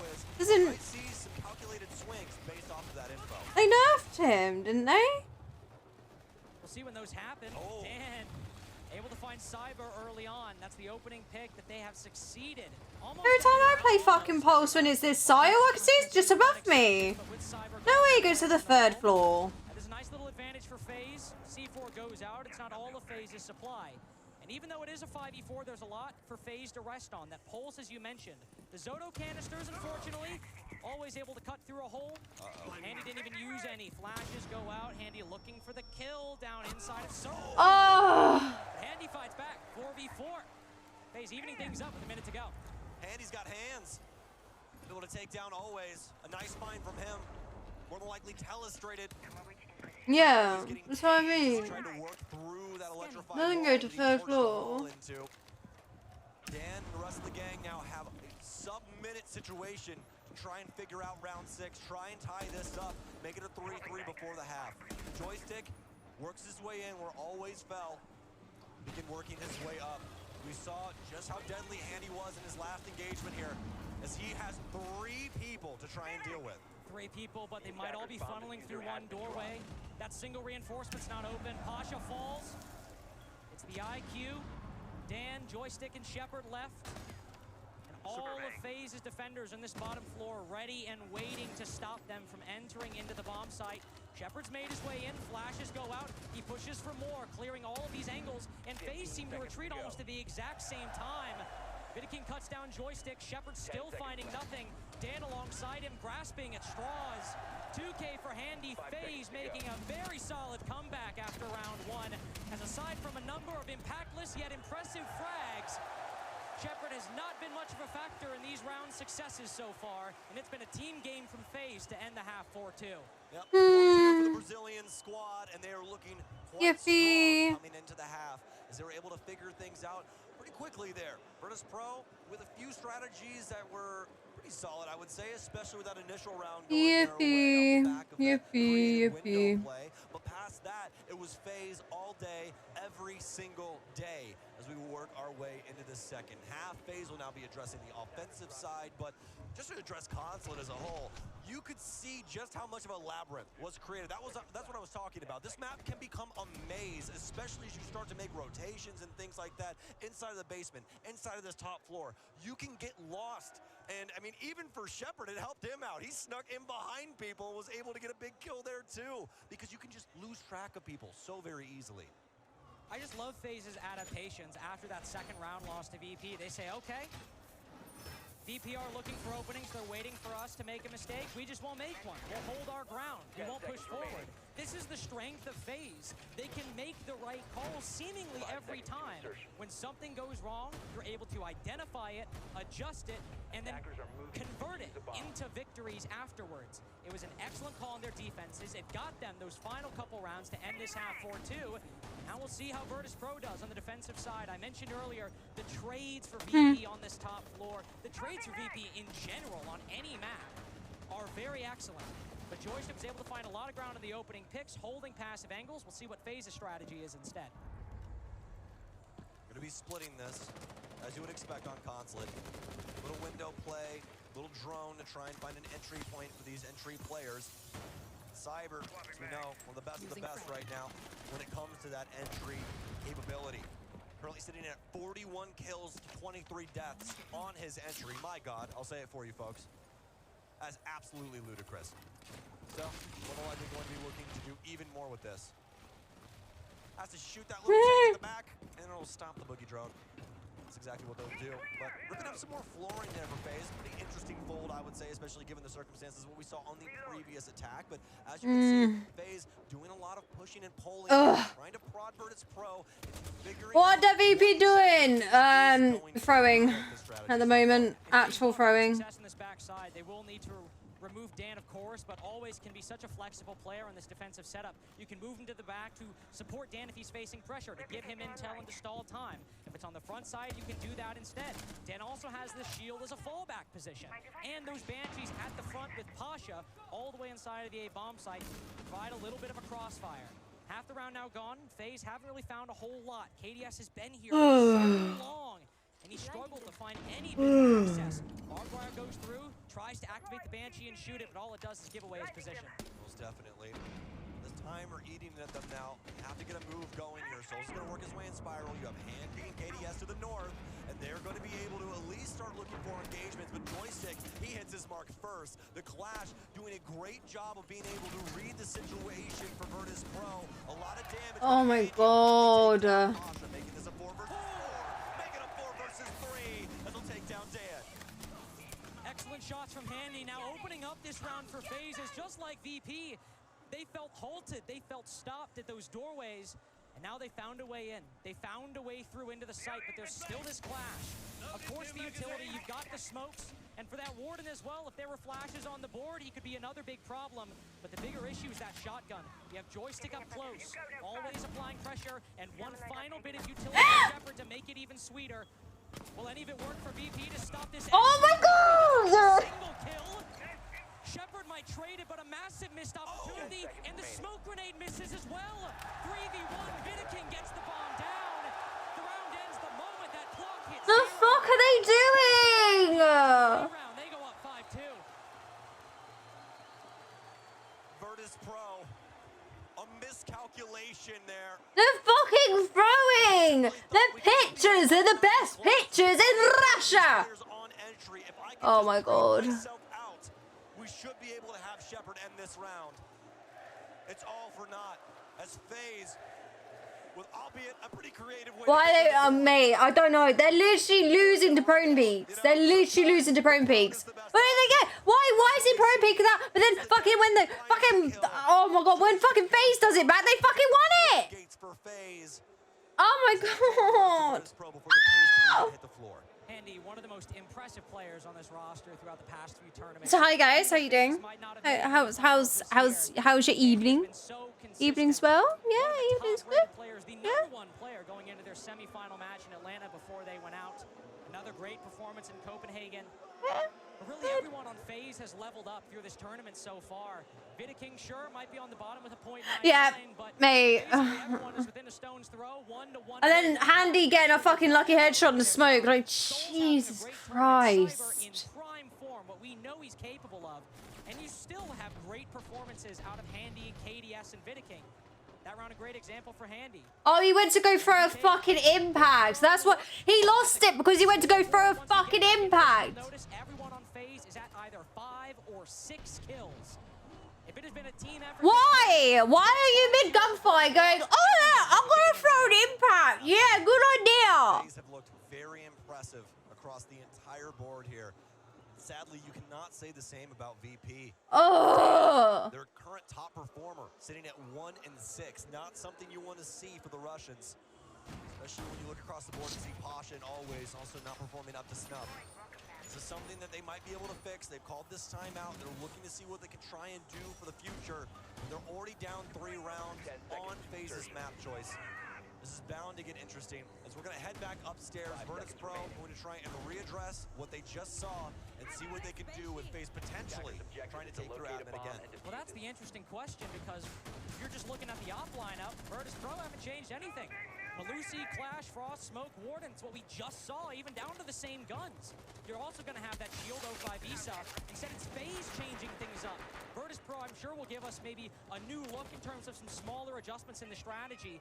And with the introduction of that Amaru on the CEO bomb site, there are a lot of places Cyber could fly into. But it's likely going to come down to that CEO window or the projector window on the opposite side. Bomb diffuser has been dropped. They need to do their homework, though, Carter. Because if they don't, there is a frost mat that awaits him on that window. That could be a non-starter right off rip. Souls might be the one to deal with this, but I highly doubt they can get a Rotero drone all the way over inside of that room without somebody noticing. Still a lot of time here for FaZe to try and solve the puzzle. So don't start sweating things just yet. Good info on that there as well as VP. Lost my explosive. One day, guys, I'll be a Siege operator voice actor. One day, one day. I'll promise, one day. I'll be a voice actor in Siege. And then you'll get to hear my voice all the time. Down inside of managers for a minute. You fucking muppet! I'll be like that. Like, I'll do like the Hibana voice, like my good old friend says, you fucking muppet! Banshee not doing much. And it came down to Handy to open things up to give FaZe that round, to give it their 5th. So seeing this right here, there isn't a lot I would think that KDS can do by himself to change things. But how will his team and how will this strategy change as well? We see Cyber on the opposite side of that Amaru. I have to think FaZe are looking to apply pressure on this position, bring in Cyber for the backstab on the side once players start rotating over. Most definitely. Oh my god. The panic! They're panicking! Supernova is unbelievably deadly. Just make matters even better for FaZe here. The case is actually in Handy's hands. So you know that Cyber is more than likely going for kills on this entry. There is no way that he's going to be the one to try. Good shit, good shit, good shit, good shit. Frost mat! Frost mat! Frost mat! Frost mat! Frost mat! Frost mat! Frost mat! Frost mat! Oh, you pussy-o. A quick adjustment. You see Cyber aiming for that CEO window. That's one of the spots I predicted. But instead, with the loss of Vidaking, we see him now go up to the roof. Probably will consolidate with the rest of the attack as Handy might have just found a gap. But no, it's a false one. Smoke canister goes out. Now FaZe are at DEFCON 5. You need another Handy multi-kill, it seems, to try and... Oh my god, stop permanent! Oh my god! The opportunity they need. Why is everyone proning? Shepard has 10 more seconds of denial in his pocket to stop FaZe. Stop going prone! Still in the driver's seat, they switch out for KDS. The last one goes out, will it force him off? It will indeed. Nice! Nice! Play safe, play safe, play safe! 3v3, but this is Stop swinging! Stop! Stop! Stop! Stop! Stop! Just stop! the last Ah! for quite a few rounds on the attack. But so active in Virtus Pro's first defensive win. Please stop going prone. Get off the floor. You dirty. You're dirty. Oh my god. I can't take this anymore. I'm sorry, but if FaZe are the ones that are doing the prone peeking, don't fucking go prone. They know. They will aim for prone. Oh. Yeah, that's what I've noticed as well. They're pushing in twos. So him swinging up prone, you're just gonna have two people aiming at him. You need, if you're gonna aim prone, at least have someone right behind you to refrag you. Is a high risk, low reward. Like, stop. Oh my god, I'm getting noise. But in a disadvantage, it is a risky gambit, and you're making a lot of bets. Absolutely. Man them. Things out somewhere else. You really can't doubt them for that situation at all. Anything against them. For this stupid stuff is why I was not rooting for them last time I watched them play. Because of this stupid shit. Like that, especially with Shepard not only being more than capable of delivering those smokes, but also some very impressive frags out of that SMG-11 to even complicate things further for FaZe as they tried to readdress the site. Round 9 now as FaZe still looking to gather this penultimate point. They're going to bring in Dokkaebi now, trying to assist with this clear with these logic bombs. It's a good decision. You can see Virtus Pro are pushing out a little bit. There's the Solus, the Oryx, classic indications of operators looking to move a little bit off the site, but with those castle barricades as well, you can place them in positions on the first floor, the second floor, to allow for a bit more easy mobility. Of course, force some utility from FaZe to destroy them, but if they're still up, cover yourself from angles that FaZe might be wanting to hold for a cutoff, or might be looking to take control. Bum. Make things a little different. Cyber. He's fucking watching, get off! I hate that. I hate that. I hate that. I hate it. Stop watching each other's screen, man. I hate it. I hate it. I hate it. I hate it. I hate it. I hate it. I hate it. Keep your eyes on your own screen, man. I didn't get used it to your advantage. If he's gonna be busy watching someone else's screen, just kill him, murder him. Shepard, well, some capable of rotating like Pasha through those hatches. I believe Shepard's just dropped off as well, as they will do their best to try and turtle up on that basement floor. Solid consideration so far here from the squad as they'll continue to clear on down. Cyber more than aware that there could be some people playing over. Nice, nice, nice, nice. Strikes first on to Souls. A nice impact out from the goal. Got one of the top fraggers, so good pick, good pick. Good opening kill, I believe, in the series for Joystick so far. Very strong, but as you can see, it hasn't always caused the round to go Virtus Pro's way. Still FaZe Clan in the lead, and look at the control they have on this middle floor. The hatch by Virtus Pro to allow for rotations back to the site, but it's one that still FaZe have control of. They've also got this buck in position with a minute left. Start opening up the floorboards, applying pressure to those Virtus Pro defenders on the site. 50 seconds left. Still a lot of drones for FaZe to use as well to find these remaining bombs. No more Logi bombs, though. That's something that's oh my god! Joystick! Execution, Joystick, he's been what are you doing? By KDS. A nice find here for FaZe, making it a possibility for round 9 to go their way. It's 50 seconds left. Why are you sat there? About 20 seconds, unless he wants to just sprint on through. But they brought it back to even. So many of these rounds, it's been an opening pick gone untraded immediately after, but then a follow-up to a 4v4, and more often than not, an even later follow-up to a 4v3 for FaZe. Dan in the power position, no kill going his way. A likely match point now for FaZe is Handy, the biggest performer on FaZe so far throughout Consulate. Flash goes out, Shepard blinded, another impactless kill. So much for Shepard, but so little impact for Virtus Pro. Map point for FaZe Clan, their pick looks beyond comfortable. Shepard and Joystick. These guys performing so well for Virtus Pro right now, but they just do not have the backbone. The other 3 players currently are not. He didn't even have to stand up. He could have just stayed there. He could have just stayed prone. FaZe They are unfazed. They have looked, You know, just accept your fate and you would have won. game so far.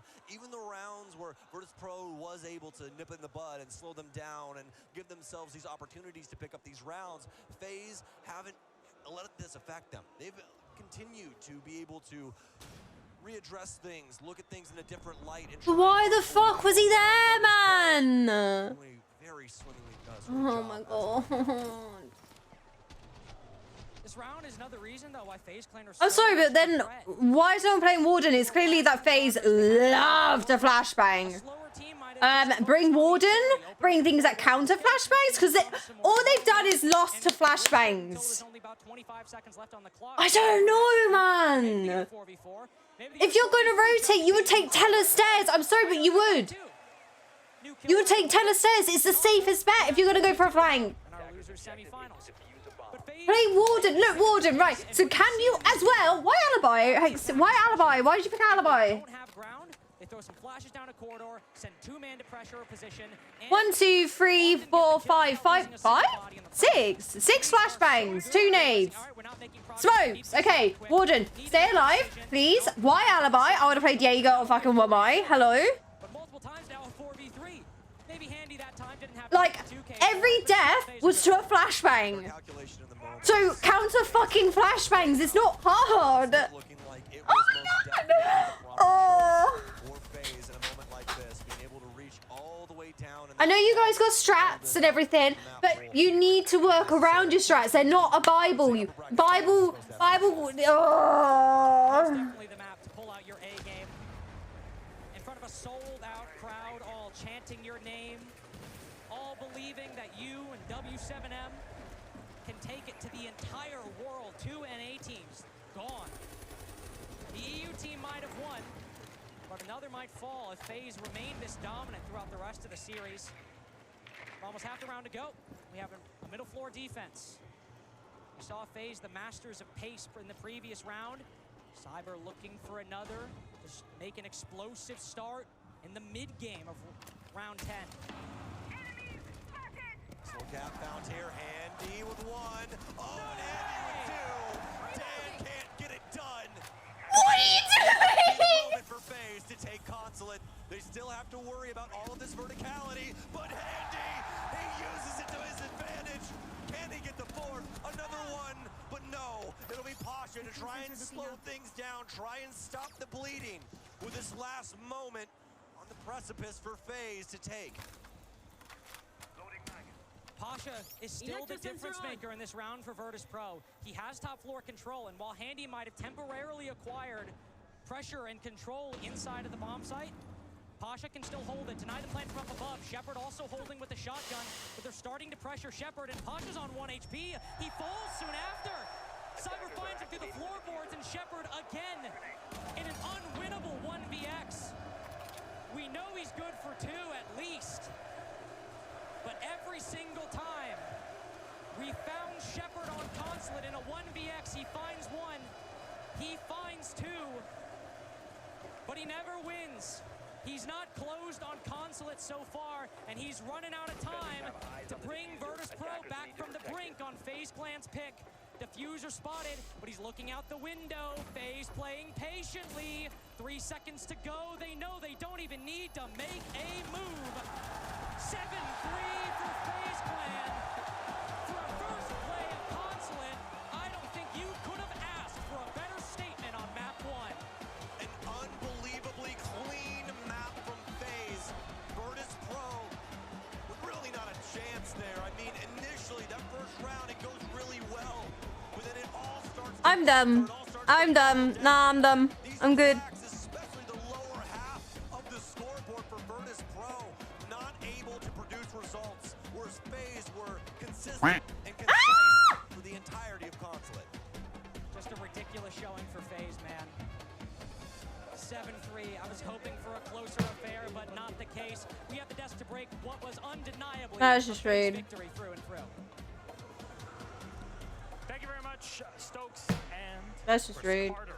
Lynx, what a matchup that we have had here, and FaZe Clan utilizing full support of their Brazilian fans to take it over for European Virtus Pro. What a matchup, and that is still map number 1. Consulate being FaZe's pick. They've been able to win it out last night. No, FaZe were looking tremendous through the defense rounds and going into those attack rounds. What you saw differently that VP wasn't doing, that FaZe was doing, FaZe was adapting. FaZe, whether that was the mid to late round or the early rounds, you saw FaZe when they messed up from a prior round, they immediately fixed it going into the next. Shepard was fucking MVP, man. 14 and 6. Ziggy kept leaving him 1vx's. FaZe realized that, stopped the aggression, started slowing down, taking a little man. time. From then on, it was just FaZe the whole way through. Opening picks and converting them into a victory. That's a tough piece. And that's an interesting piece talking about those conversions is because VP, overall, there was 10 opening engagements. They contributed 7 to those, and they could not turn those rounds into rounds 1. And on top of that, only 7 of those were not traded. So that leaves VP in a power position of constantly playing the trade game back and forth and dwindling down that and coming away with a round that they just could not seem to close. When FaZe swapped up their play style, it looked like VP was resorting back to their old style of play. Mate, I don't even know what the fuck to say. I'm fucking. They made my rank stack look good. Like what the fuck? Hi Jay, how you doing? I sure can. I mean, we talked about Handy before the pre-show. Once he does his job, he's able to. That was dumb. This was a lucky headshot. Did his job. They got in through admin. They had full top floor control, and he was put in this position where he doesn't need to necessarily die or do anything out of the sword, out of the blue. So he stays alive. I'm good. How are you? I'm doing well. Apart from VP, I'm fucking growing. More of an advantage. Why are they growing? He trades over to get that opening. We were like, how's he gonna get into this? I'm gonna put my monitor upside down and shuffle my controls and still do better than Pasha. Dan, come on, out of the game. That guy from start to finish has been phenomenal this whole event, especially since he's changed his role since Atlanta from here. I mean, seeing those drop shots reminding me of the. I've happily got an ace without audio, and I think I did it live on stream. My sister was showing me a brand new kit, and I was talking to her mid-game.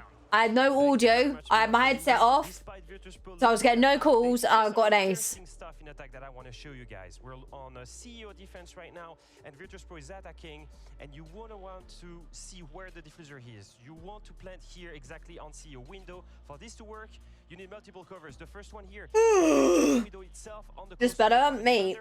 It's fucking dumb. They're so dumb. From yellow stairs, you want to have someone here on the connector window, pressuring connector, and then at the same time someone below a buck to do some vertical play and play here to contest the safe position in CEO. Now let's take a look at the round and how it plays out. Yeah. On this side, you have exactly what I was mentioning. Here you have always covering the close swing. See, this was a good round for them. It was the best opening round. Where was this team? Where was this team at the start of the fucking match? But look, 145, it's fine. No more gas grenade. You can go for the execute, and this time it's for real. You have Bug that's downstairs, that's gonna hold the meeting rotation, and is gonna actually get a pick from that, because you're pressing the defenders to go and challenge that plant. But you're ready for it, and you're gonna punish it not only once, but a second time with that Bug onto the meeting connection here. And then at the same time, it's completely down. FaZe cannot do anything. It's 5v2, perfect execution, and really easy to set up if you're at home and play ranked on Consulate.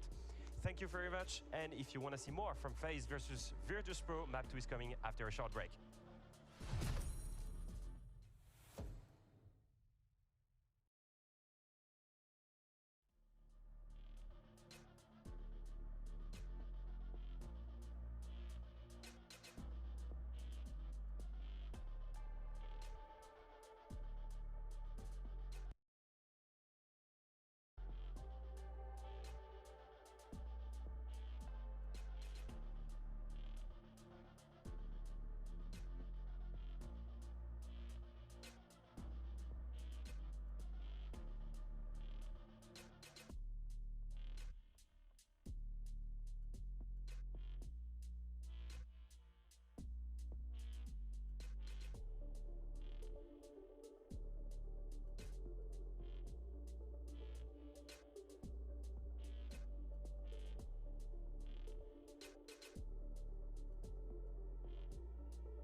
Sorry, just heard my mother-in-law. Oh God.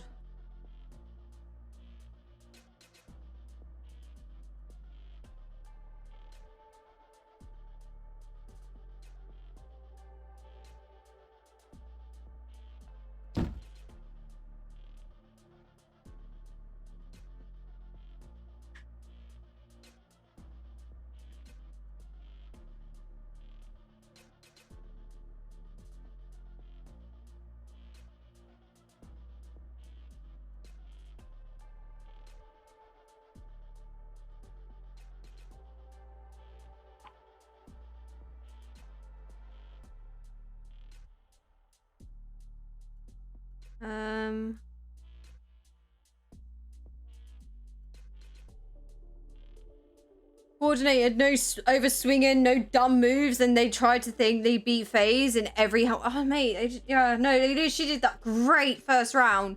They were like, this is GG easy, and then they fuck it up.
Oh my God. Ah, I can't type. I'm so sorry, guys.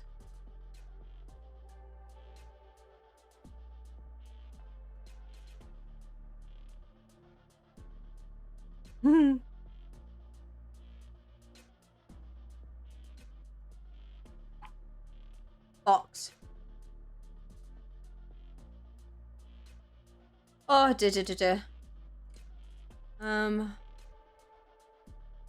Yay! I got my Frost SI24 charm. Yippee!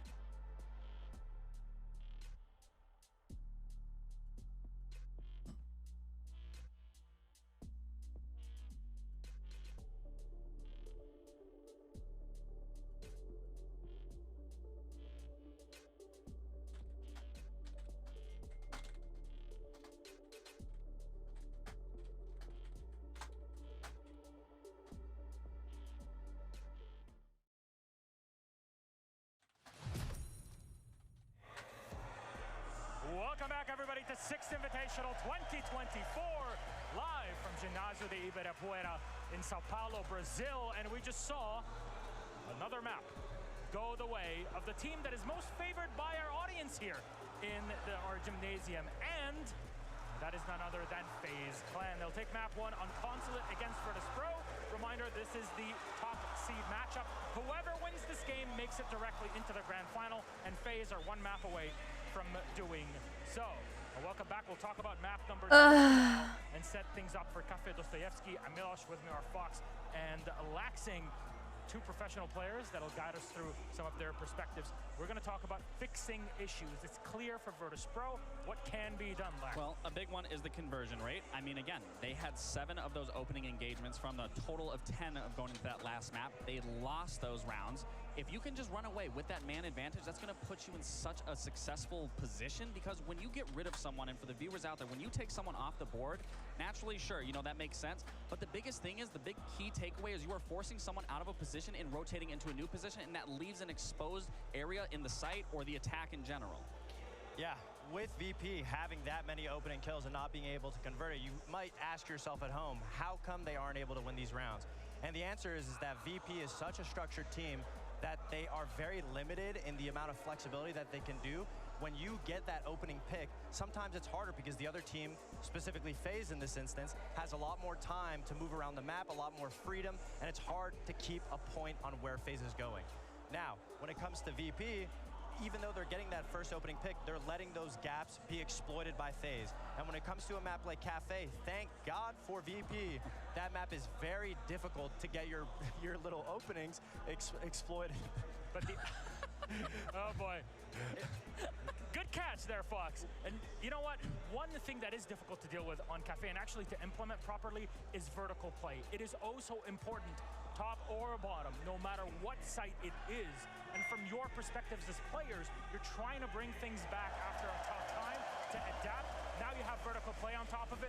How do you bring that into your mind? I mean, the biggest thing is just that vertical play, like you were saying, is if they're in a basement, you want to start from the top floor and work your way all the way down. And that's the beauty of Cafe as well, is that it's very more structured, it's just more structured overall compared to Consulate. Whereas again, you're going top down, perfect. And then if you need to start from the bottom, then you work your way up and you're forcing positions and people out of positions that they can't sit comfortably in. And the only lifeline for VP right now looks to be the vertical play, because on Consulate, that's the life that they were showing a little bit in those early rounds. Also, to add one step further, FaZe has been doing a great job at adapting to what VP throws at them. But when it comes to the adaptation, Cyber is a big part of it. And a map like Cafe, it's very difficult for Cyber to find openings into the site because it's limited by the staircases and the floor-to-floor. Adaptation versus hard-coded strats. That's the name of the game between these two squads. Are we seeing a map 3 or not? The match's almost ready. I mean, given how Cafe is played and it forces a lot of engagements, it forces a lot of crossfires, and that's where VP excelled rapidly going in border against M80 and playing against everyone else. I do see a Cafe being a hard structured map for VP that they could end up working with as long as they play together. I think VP has definitely taken a hit after map 1. I think it'll be a FaZe 2-0. All right, there it is. Let's see what you guys think at home. Laxing, Fox, thank you very much. Our casters are ready to take it back. Enjoy. If you were still in the nostalgic days where Joystick and Shepard and Consulate were seemingly as good as peanut butter and jelly, FaZe just showed us that that should not be the case. But VP have old reliable of Cafe up next, Sam, and it's their last chance to turn it back and bring us to a map 3. Most definitely is, Carter, but I can tell you as somebody that did a lot of VOD reviewing last night, Cafe is actually a pretty good FaZe map. So, honestly, I don't think that Foxe is far off. I think there is a world, and a pretty big one at that, where FaZe take this 2-0. I agree. I think FaZe have been so strong this whole tournament, only dropping one real series. Sure, maybe some maps, but ever since then, FaZe are looking to prove that they have it this tournament.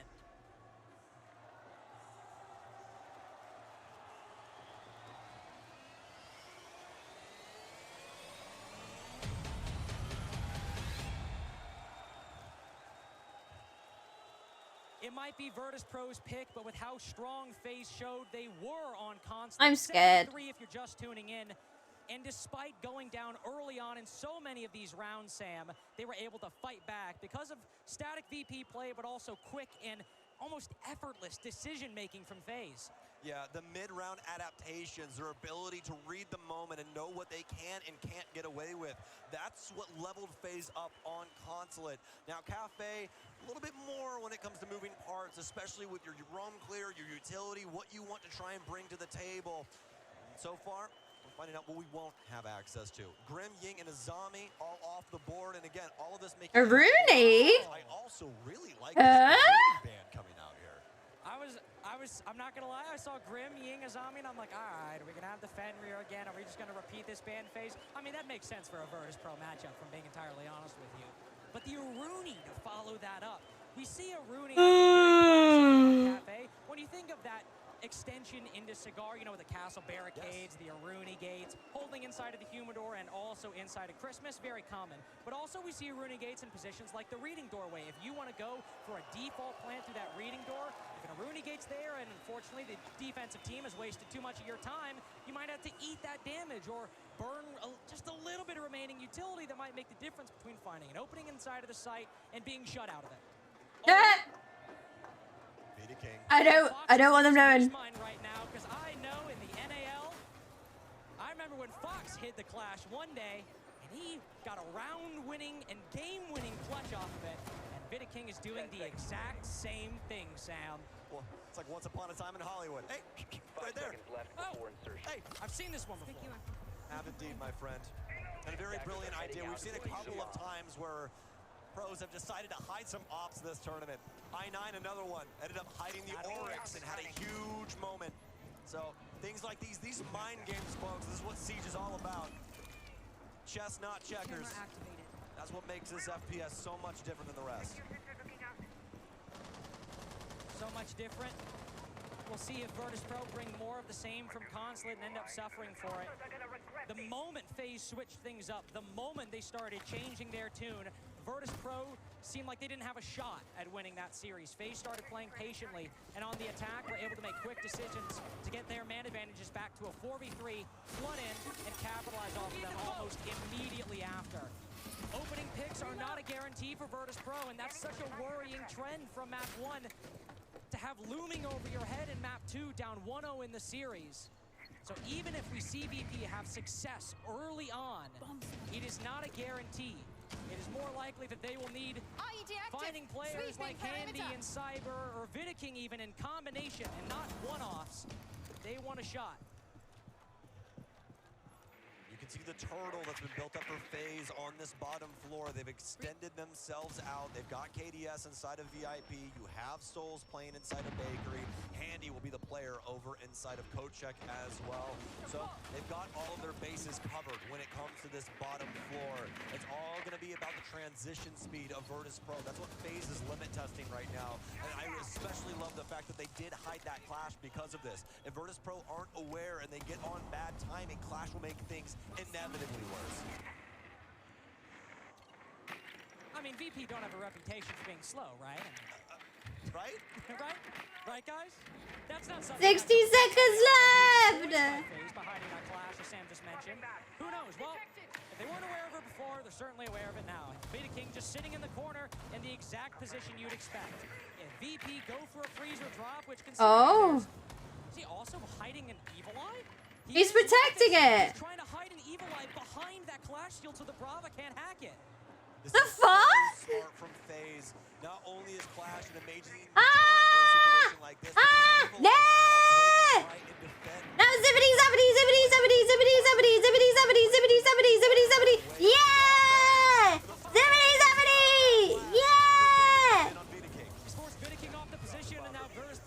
Zippity, zappity, zippity, zappity, zippity, zappity, zippity, zappity, zippity, zappity, zippity. Oh, that was good. Yes, sir. Yes, sir. Oh. Worth it. Worth it. I know they lost, but worth it. Worth it. Oh, they fucked it, but worth it. Worth it. I say worth it. Out the sight. But little do they know that FaZe are not even close to done in the round. A nice rotation there. Up red stairs gets them a big kill. And Virtus Pro still having to transition through that freezer hatch. Sends them right to execution.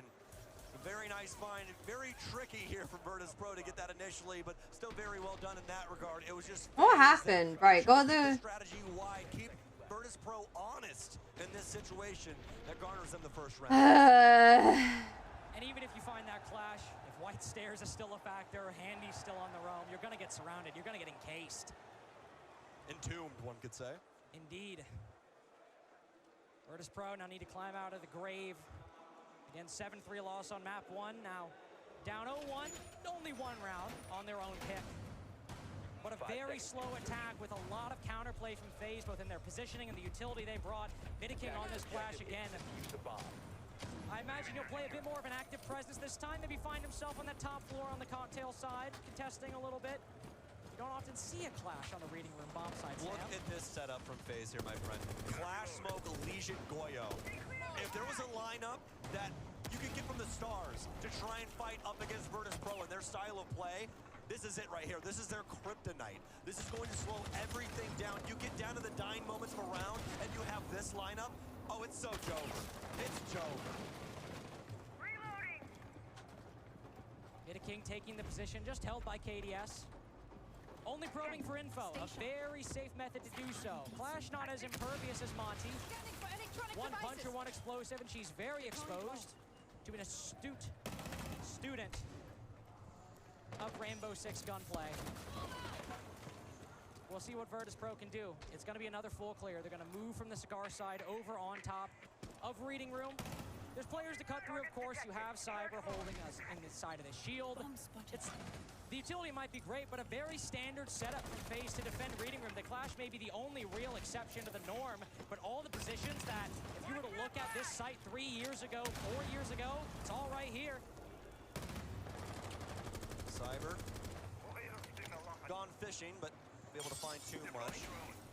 No bait on the hook, I guess. Joystick has to deal with some fire. 15 breach charges. Not a single flash in sight. FaZe trying to keep things more than capable over on the Pixel end, and Cyber looking to deliver. Free fires over towards that position. Selma's in now. Some goo mines as well as FaZe doing such a solid job of once again putting Virtus Pro onto bad timing. And look at that lineup. It's going to be such an issue for them as they try and Nice, Dan. down, but those Goyo canisters will persist. Dan finds one. Highest rated player for FaZe throughout this tournament, but it doesn't guarantee anything. FaZe aren't worried by this. There's still the smoke detonating, but Joystick's Oh no! You whiffed! He cuts him down. Souls might be the highest rated going into this tournament, but Handy's been the MVP, and so Virtus Pro will go for attempt number 2. Bye. Riding on the wall and move back down the hatch. Virtus Pro have vertical. That's why they brought the breach charges. The Aruni ban honestly Nice. bring Virtus Pro in this instant, and now the opening kills as well. Here's Cyber. Waiting on Brown stairs. They know he's there. They've got a Z ping on his position. So VP are aware of it. But with fire Oh no. away, will they become too focused on the front? Dan needs to cover, and Dan is there.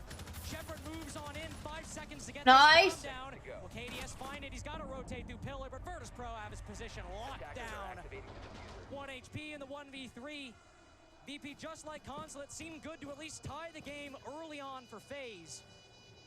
As with VP now moving outside of the building to rotate. No! They take their first round on the attack, but it's the rounds after on Consulate that told the story, and it's the rounds after this too that VP need to make a more compelling argument. In all things Good considered, job. an amazing round there from Virtus Pro. There was so many things in their path, even some of the picks on that top floor going the way of FaZe, but VP able to gather that control on the top floor, strip back the flooring. What you EM? You don't want to know. But not only that, You'll say I'm gross. these utility pieces in good time. The biggest thing there was that FaZe actually had to start using gunpowder. Handy only having one smoke, as well as all that verticality working its way in. Virtus Pro able to pick apart FaZe from that top floor, and not only that, still had that drone downstairs, Carter, still had that redundancy to know that a flank can come through from somebody like Cyber, and they immediately. So well done for VP, especially from what we saw. I'm eating icing from those icing tubs. Keeping yourself focused and making sure you are going down that checklist. That's what makes that round possible for Virtus Pro. I'm having velvety vanilla icing. Drought on Consulate. So little success it seemed. We talked about the opening picks, the desk did as well, but I think it's also important to talk about the performances going into this map. Dan, Pasha, always, all are basically at 1 kill by the end of the game, except for maybe 1 or 2 right at the end. And while Shepard was upwards of 14, 15 kills, most of those were 1v4s, 1v5s. People say it's gross. He can get 1 or 2 if they're given to him, no problem. But a vast amount of his kills didn't. The icing's the best part of the cake, so. Joystick was really the main guy who was consistently having impact, and even then, it's not enough. To be that one player putting up a good performance against a team that is all playing together, all fighting to win that map. That's what FaZe were before. Maybe VP have found something now. And tried to find a cream that's in the bourbons just straight up. Oh, no. Shit, I don't think they make it anymore. There was an icing that literally tastes like that. And I don't know if they sell it anymore. I'll see if I can find it. I mean, Sam, maybe an IQ to find something. Who knows at this point? Like you said, 2 drones, no Dokkaebi, no Lion.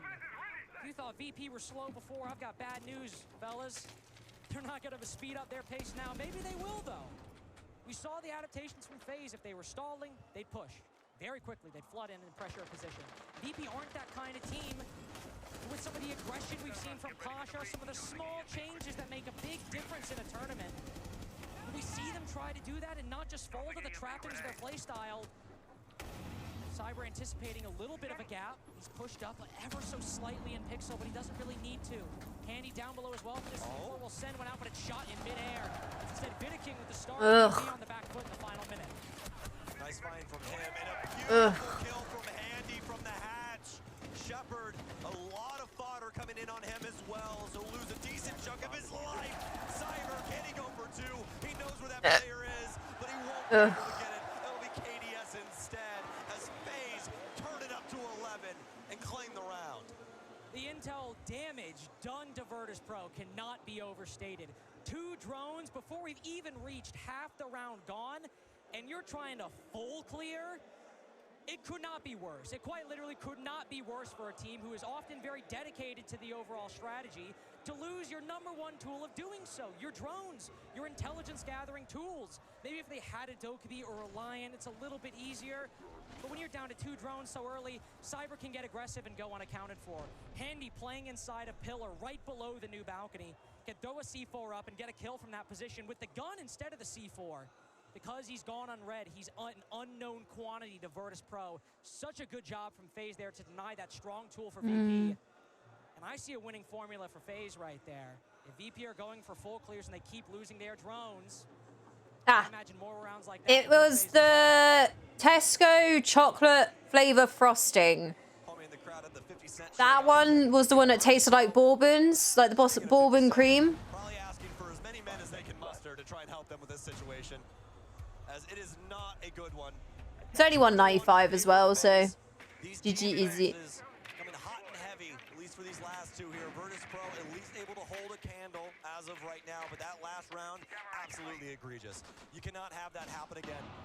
More than likely going to need... Watching my install progress bar for Apex on my Xbox and watching me. I'm saving my voice now. I'm done. I'm done. I'm saving my voice. Guess it's time to bring Solus Mutant Mozzie to the party. And you know what? I'm just gonna silently root for them and then just shake my head when they fuck up. Souls on those yokais. Sure, it's a bit more of an indirect means, but KDS can even look who the is and look for an opportunity on Pasha. But he vaults back in. A lot of missed shots, but still put the Ram down to 1 HP. And he looking for the finisher. Such a clean duo. Nice bit of coordination to start out for FaZe. VP, they're not going to let you breathe. They will not, I promise. A triangle choke right now from FaZe, and they are just squeezing the life out of Virtus Pro. Every opportunity that they can find, they will exploit. And so far, so damn good from the Brazilians. VP again down to 5 drones as we cross the minute mark. We'll see how much more they lose. There's still all the bits of utility we mentioned earlier still in play. In terms of manpower, the C4s from below inside of the site could also be a big problem. All of Virtus Pro soft destruction will have to be these breaching charges or secondary shotguns in the hands of Joystick. Because they lost that Ram, no boogie drones for cutting open the front of Bakery and getting long angles into the site. It has to be the very few bits of utility you still have or the time-consuming shotgun. So FaZe can play patiently on the top floor and set themselves up exactly like they did in round 1, holding White Stairs, holding Cold Check, holding Brown, and forcing VP to flood. 3 drones remain for Virtus Pro. A Logi bomb still in Always pocket in a moment Oh. here on White Door. Dan could have had KDS, but it's KDS that has Shepard. Always will go down 2. It's a 5 versus 2. No one can deal with this VIP position. Joystick trying to assist from the rear. Dan still with a moment here, an opportunity, but he cannot find the shots. This shield play, practical perfection. Oh, KDS, the things you do to me, KDS. A flawless round for FaZe. And if you take out the clash, it's basically round 1 all over again at an even better margin for FaZe. They waste time on the drones. On a spawn peek, on a bit of coordinated aggression to start, they cut down the Ram, the main source of soft destruction. I'd take a tactical timeout too, because maybe you learned lessons from round one. Maybe you had a different game plan, but FaZe gave you a new look, found your weakness in the previous round, and when they started repeating bomb sites, they said, no, actually, we'll make the next move. We'll make the changes, and you're going to be worse for it. Oh, you're going to be worse for it, all right. Most definitely. And you know, Carter, we've talked a lot about FaZe at this tournament. Ad nauseum, you could say, especially when it comes to the desk and just every caster respectively, because of how amazing this team has looked. Not only on an individual basis, but as a team. Their ability to adapt inside of a game, understand what you are good at, what you're weak at, the way that they can work their way around you, manipulate you, not only with utility, but map control as well. It's on full display here on Cafe. Virtus.pro thought that they were going to have a safe haven here. On Cafe, it's anything but. No, it is not safe whatsoever for Virtus.pro. On this bakery bomb site too, what a shot by KDS there. A split second above the shield and then he ducks back down. In that narrow window, a kill goes his way. FaZe is set up so strong and they said, all right, back to the clash. Let's see what Vidiking can do defending this reading bomb site. And it worked so well before. We see it, an adjustment. KDS on that dock. So there is still some aggression if they do damage to the drones. We can see KDS get aggressive, put himself in a position where he might take some damage and VP might need to clear him, but he can stim himself back up and start falling back. But VP still struggled to gain ground on reading with this cash into play 50 seconds really before they started moving across that top floor. Why bother changing a strategy completely if it already worked so well? And FaZe have struck Virtus.pro so hard, they've reset their brain, and now we're playing in 2020 again. Buck, Nomad, Sledge, Habana, and Zofia. We rarely see lineups like this nowadays because there's so many utility pieces on the offense that you can have access to. Things like Lion, things like Doke, things, I mean, just across the board. This is just such a old guard lineup. And VP want to try and make the most of this situation. And Nitro sell out, it won't find Dan. Sire will be able to back up as well. You saw him playing the pixel position before. Normally you have that deployable shield and you'll just hold there as long as you can. Cyber may be going for something a little more fluid, a little less static. It might have worked before, but you were still able to end up closing out that reading round inside of the site. KDS goes for the hop out, but almost the bait worked! He knew that once FaZe read his presence here, they might go for that aggression, so he goes on the repel instead, cuts down KDS. That's a brilliant read and anticipation by Virtus.pro. Very well done. Doesn't mean that FaZe is going to slow down at all, though. We still have these players over here on White Stairs. That drone will get picked up by the Clash of Vidiking. Souls and the rest of the gang going to do their damnedest to try and hold on to this portion of the map, folks. It's so unbelievably important when it comes to getting a case down. If they are capable of not only holding on to it, but also getting some kills from this position, it could change up the fate of round 5. Vidiking hears some Exkyros going off, and he said, I think I'll move up, thank you very much. I think I'll look to see what the attack is doing. FaZe fighting back. FaZe fighting back.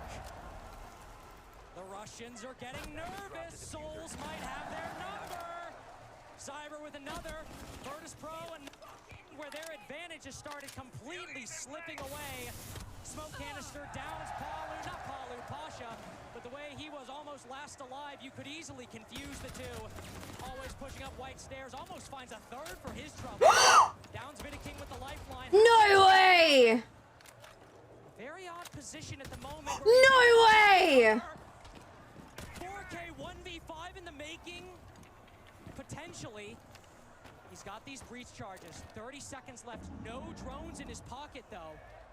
So no intel to find Souls. The Warden can catch him off guard. That's the one thing going FaZe's way at the moment. As long as Always holds out, he's able to react in time, Sam. He might just win the best clutch of the tournament. Breach charge up above. Always going for the drop. Souls, don't overplay your hand. The shots go out. Always.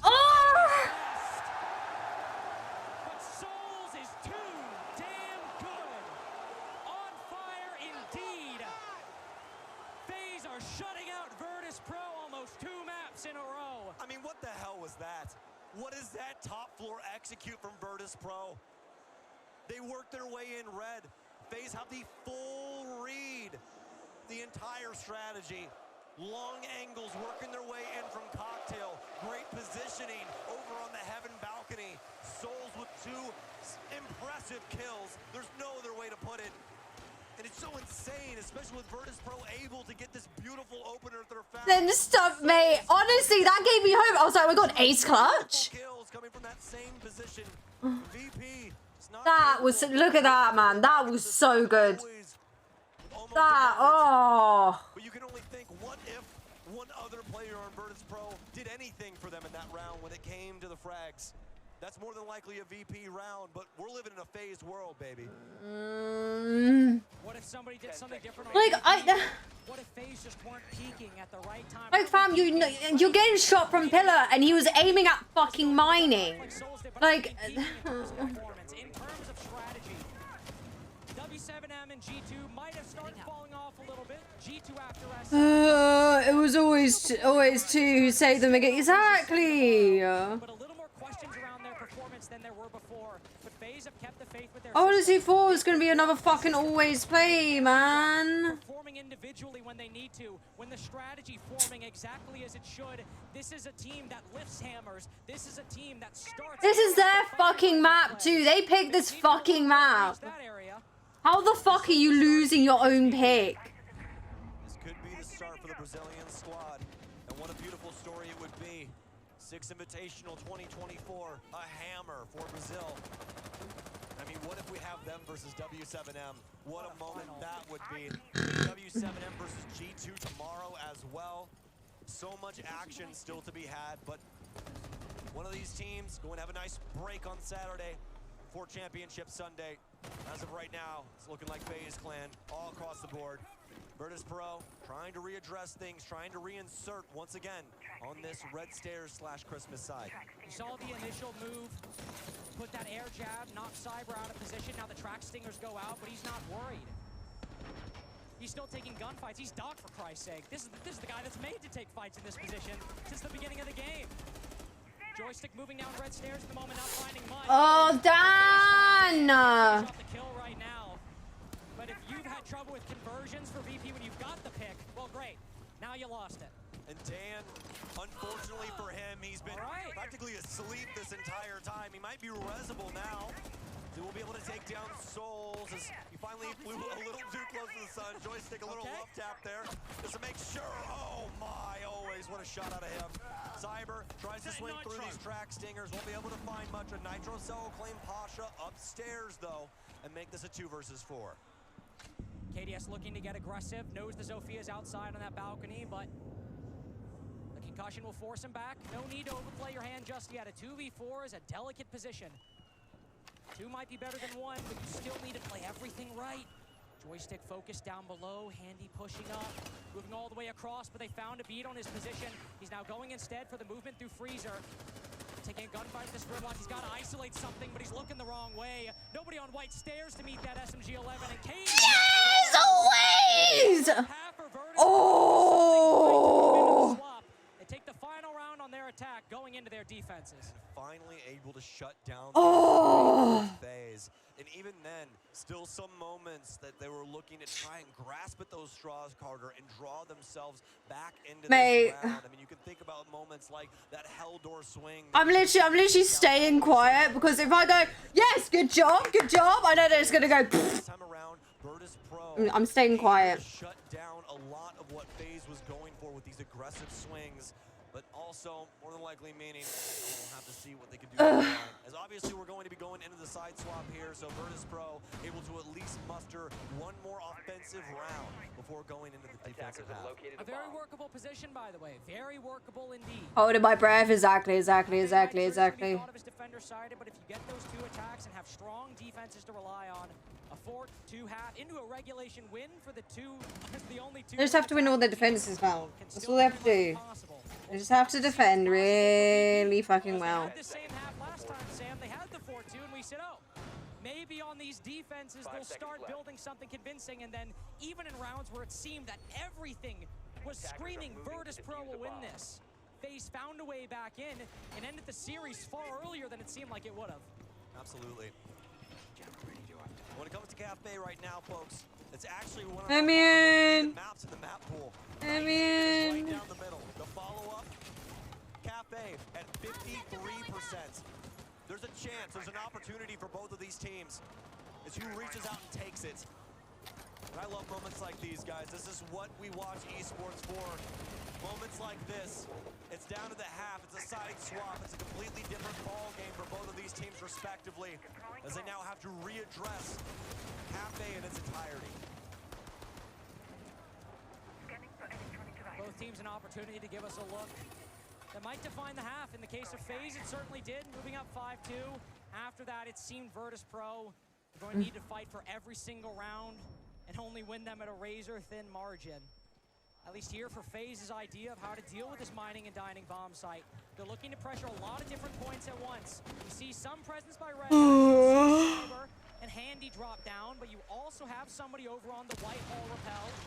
Might see some cocktail pressure later if they find anybody on the backside. There is Joystick roaming inside of Reading, and Dan over on the cocktail balcony alongside Always. There's a lot of different positions FaZe can take up to start fighting these defenders, but at the moment, no. They'll decide on one clear decision. Cigar is where they'll start. Maybe they'll rotate, maybe they'll adapt, but at least in the mid-game, this is where FaZe are making their home. FaZe doing a great job of propelling themselves forward here for the Christmas position. No deaths just yet on either side, respectively. Cyber, nice little castle there. Here should keep coming at him. Always looking for more inside a cocktail, and it's going to be Pasha with the fade away. Amazing shots out of him as they will equal footing here going into the last minute. Boogie's ready to shred. Still options for a retake later, too. We're reaching that point in the round where things stand just at a balance but can easily be disrupted. If FaZe gets the advantage, they could flood in and succeed. If VP rotate and retake, might be the end for their attack. Handy knows someone's downstairs. Not only does he have the air jab right there, he's not leaving anything to chance. He'll hold that position while KDS does the work on the top floor. But to Virtus Pro's credit, there's not a lot of time left, and with the crossfires and the angles they have, they can hold out the site, but there, Handy's found Shepard, 0-5 so far, and with Pasha off site, that makes this basically a 4v2. Joystick's also down below, but Vidiking's anticipated this. The impacts are useful, but the bullets are true. Vidiking shut down, and this is how VP can hold it. Dan trying to fight off the Ram, Souls falls. KDS needs to be clinical. He has to cover. Joystick is found Handy with a defender, but he's shut down. 1 HP for Dan in the post plant. Handy's been so clinical this entire series, and it only requires one bullet to add a 9th to his tally. Worst players have achieved 4 more. The easiest good night, bye Granger, no night. 5-2 half. And the crowd goes wild. FaZe all day, every day, especially here with this Brazilian audience, as they will take yet another round. 3 rounds separate these two teams. And for Virtus Pro, there is not an option to slow this down. They have to stay on this train. What the fuck? Their timeout. They can only try and make adjustments amongst themselves going forward. FaZe so far looking so solid, so good. Even in moments like this, where Virtus Pro were able to battle back with some solid creativity.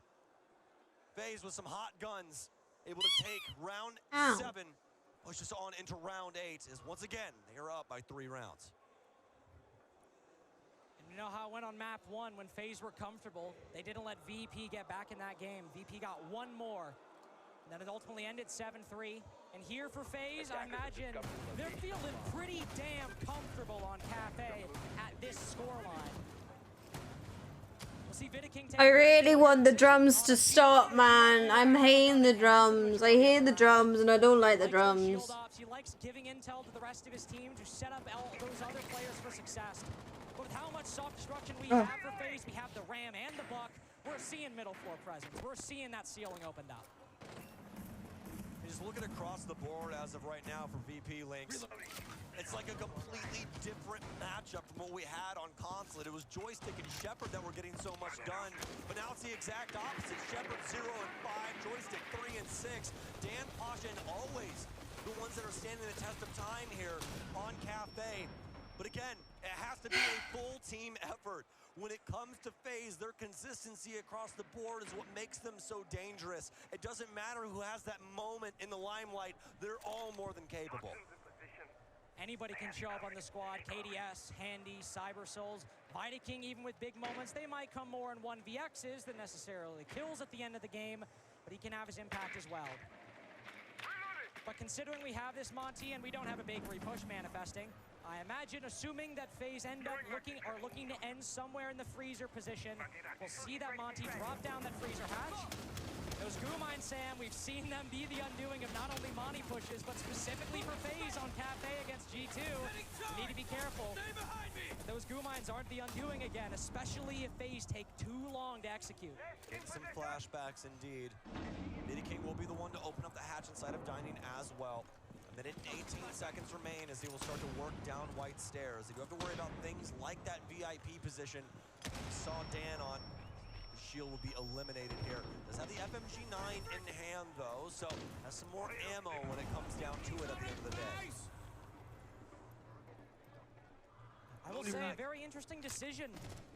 Not seeing that shotgun on close quarters, but with that long angle into freezer, it definitely makes sense. He does have the more ammo, as you said, to try and use those gunfights. This is why we love FaZe, though. Look at all these different angles they're bringing. They've got the guy going for the backstab down Brown Stairs, Vidaking distracting at the front, Handy looking to find a gunfight. He downs always, but it's instead Cyber the first to fall. Dan's able to find one. Souls and Handy poking and prodding at this defense. Joystick able to stop KDS on the bottom of Red Stairs. So VP in a very good position to finish this, especially now that Pasha's following up.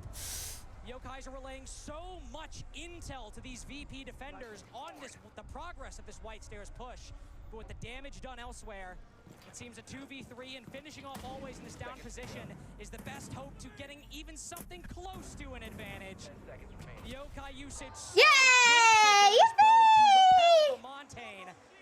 Virtus Pro fight back. Yippee! Them on that basement defense, keeping things close to the chest, not overextending themselves, and giving FaZe these moments to try and pick up these big isolated kills. I especially love the way that they had that support play working its way around VIP. They were able to identify very early on what FaZe were going for, and they sent everything down that stairwell. Not a single person trying to touch that hatch. They knew that if they didn't deal with that position in VIP, the round was already going to be. Oh, they go Fenrir. It was Virtus Pro that was able to. I saw Fenrir. Bleh. Inside a small bake, things along these lines that made this round really complicated for FaZe. Very well done from the Orange.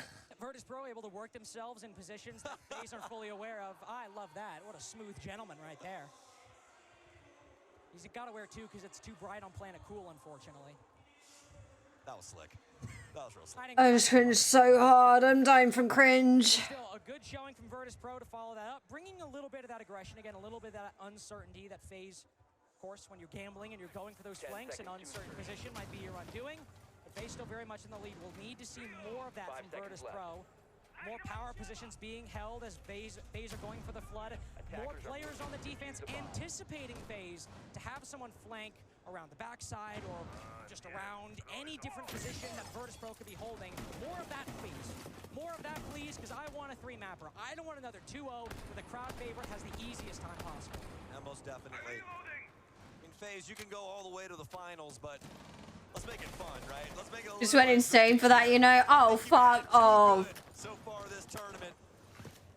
Hopefully Virtus Pro can try and warm themselves up to the occasion, especially for Shepard's sake. I mean, my God, man, that first map, even though they were a lot of impactless frags, you were cooking, especially with that SMG-11.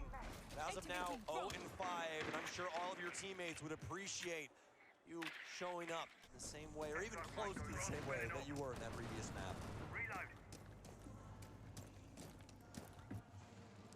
Cyber looking for something down Red Stairs. I always love how quickly this man can get in the map, how quickly he wants to take control. Dokkaebi call also going out. Cyber will back off the moment, go back up to the top floor, just get a view of what it's looking like on this middle floor, then move back, join the rest of the team. It's 3 different Virtus Pro defenders on this top floor with with support from Shepard down below with a C4, but Handy's found him. He's just lurked his way into reading room. He's got control of the bomb site, Sam. Sometimes you don't have to overcomplicate things, Carter. Sometimes you simply have to walk forward. You have to take land, and that's what FaZe will do. Virtus Pro, they put everything on black. They put everything on the top floor, and FaZe expose it immediately. Feed him to the wolves. It's FaZe all day. Map point, series point, upper bracket final point. FaZe simply one round away. It's over. From being the first team to make our grand final. And it's all smiles on FaZe. Why be nervous? Yeah, it is. I don't mind. It's 2-0, and I go back. Time Virtus Pro wins a round, you can hear a pin drop in this place. You hear anything from FaZe, a kill around anything. It's like a nuclear explosion. Revisiting Oppenheimer every single time. This entire arena feels like it's gonna fall down. And this crowd will be more than happy to see one of the home favorites be the first team to make the grand final. 3 different chances FaZe Clan have to bring it back. We've seen Virtus Pro down 6-3 before in important moments. It was always who bailed them out, always who put them in this matchup over Dark Zero. Had he not clutched that 1v3, it'd be Canadian on that stage and his squad facing off against FaZe. Instead, Virtus Pro fought back. Virtus Pro proved they were in it for the long game. But in the moment where they needed it the most, not their final life, but still one where you want that day off, you want that comfort of knowing you're guaranteed at least second. Virtus Pro are collapsing, falling apart. FaZe are pieces and just chucking them out the window. That was it. Oh, I've got 30 minutes, so I've got to take my pills. Yippee. Yippee! What can you do against this raid boss? Cyber working his way up through this barbed wire. That sound cue is not going to work in an environment like this. Cyber's once again just going to walk in. Virtus Pro, they are not paying attention to what the capabilities of FaZe are in this moment. Almost losing his head there as he saw Cyber for a split second, but neither one of them coming close in contact. Cyber does have some sight control, but now it's going to be a fight back scenario for Virtus Pro. They'll be able to at least reclaim and make this winnable into the 3 versus 3. Souls on low HP. He's going to claim more up red stairs, but they still have Beta King to work around to try and push themselves and spearhead into this site. Beta King needs to find that pressure. A lot of that vertical destruction was left when KDS fell on the side of Yeah. We all have hope in G2. Find impact. You need to have these players find ground, take momentum. I mean, Sam, we might see Handy just send it into the side at this point. Yeah, absolutely. And G2 is just easy 0-2 to everyone. 11-4 right now. And he sits right outside of Haldor. Go for reading on a moment's notice. And more than likely, Carter, we'll see FaZe try and work their way down white or down really any entry point with this Monty. Try and pull vision and then let Handy do what he does best. Kill the opposition. Souls, almost with a nice find. That Selma usage, very creative. Not something you see every day when it comes to the soft destruction, but still something that more than in the regard, at least in this situation, be usable. Drone there, new jammer out.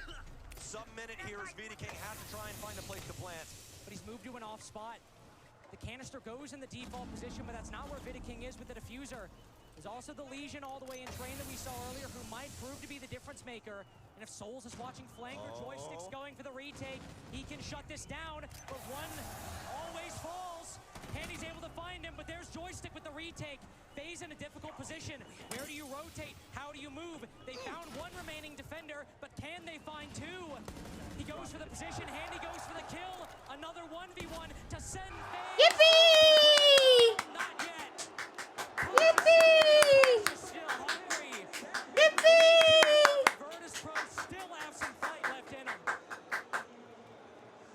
And there has been a couple times this event where Pasha's number has been called up, and he has made it matter the most as he keeps VP alive in this scenario.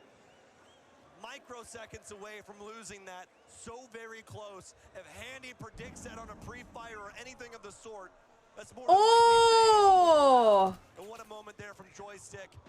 They're flying pretty high right now, but they still need 2 rounds in order to force overtime. They at least fended off a quick. Nice. That was good. That was good. Specifically moving into the site, VP stopped it. So now let's see what happens. How are FaZe going to adjust? I imagine after that they're not just going to move immediately. See, I'm not gonna lie. It really cringes me out because you know people are trying to really animate themselves at these events so they can get their 5 seconds on the big screen. That's what really annoys me. Like, when you watch a football match, like, you see the difference. When you watch a football match, like, they're not as animated as gamers are when they're watching their teams playing big leagues. It really cringes me out. Guys, if we do this, we get on the big screen. Yeah. There was really no chance for them to try and translate that into a site take. Virtus.pro battering and bruising them across the board when it came to this site. Let's see what FaZe can do this time around as they have a better understanding of what VP wants. Shepard is 0-7, mate. He's like, nah, I'm done. How much I had to try and clutch last game? I'm done. Yeah, that's what I mean. This is fine. Do it in your room. But, like, when you watch a football event, like, you see people, like, you know, they put their head in their hands, you know.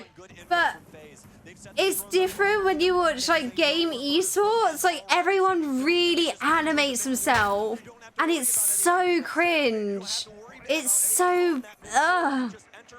Hello, Corrupted. Hello, Mr. Minister. Minister, how you doing? Yeah, he did. That's what I mean. Like, he's 0-7. He's like, guys, I can't be asked. I'm done. Like, you're gonna have to do some work time.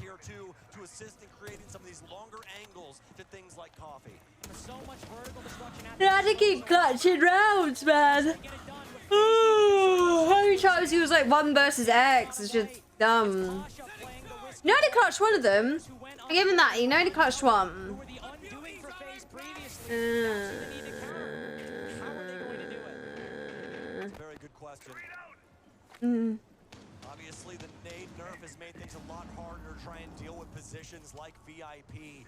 We haven't seen them try and adapt. Valve my ADHD meds, and so everything hurt, and I feel like I bowl above water. Yeah, isn't there been an issue with ADHD medication? Like, they're running out because of a certain material. Like, it's not just ADHD medicine, but it's mainly people who have ADHD are suffering. There's, like, a missing ingredient in ADHD medicine, like tablet, and they're having to ration them.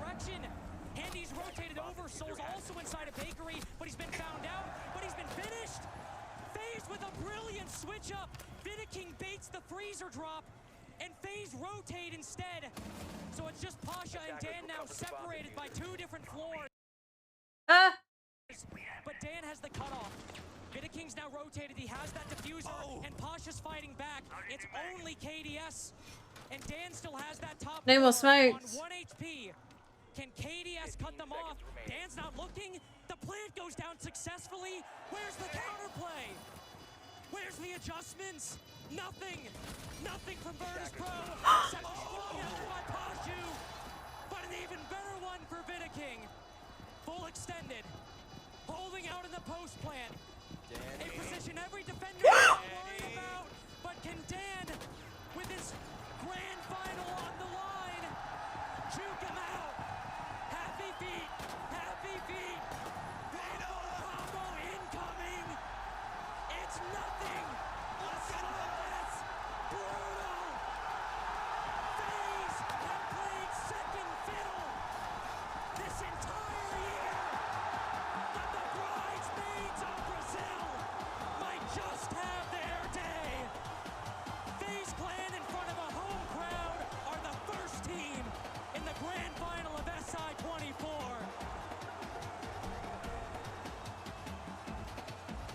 Brazil stand up as FaZe take it 2-0 off of They threw it away. They did. They did. shield mechanics I have ever borne with. Just out, and my daughter won't see me till next month, so emotional. Yeah, I understand that. I've got the same problem right now, Corrupted. Like, I've asked to see my doctor for pain medication. I said my pain meds aren't working. Like, I'm still in pain. I can't sleep, blah, blah, blah. The doctor told the receptionist to tell me to take paracetamol and ibuprofen. Like, excuse me? I'm on gabapentin. And you're telling me to take paracetamol and ibuprofen instead.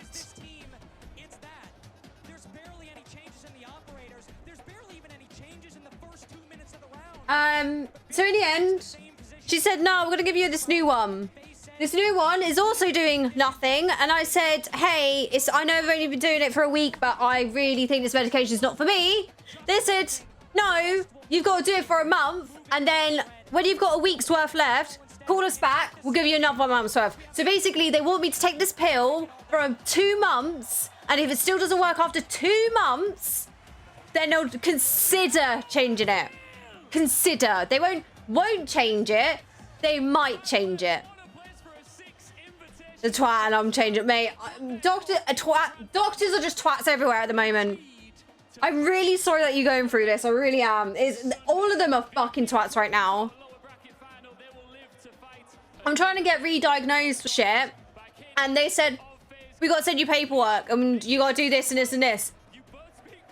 I'm just like, no, I know I've been diagnosed in the past with it. Yeah, but because you're older now from that diagnosis, we need to reevaluate you.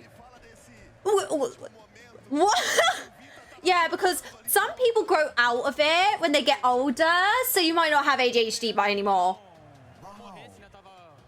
Excuse me? So yeah. I'm fucking done with doctors. I hate doctors. I hate doctors. But when I worked in healthcare and someone had a little sniffle, they got a fucking doctor straight away from a little sniffle. Me, who can't get out of my own fucking bed and be amazing to you guys, I need to wait 2 months to get a fucking appointment. It fucking annoys me. Oh.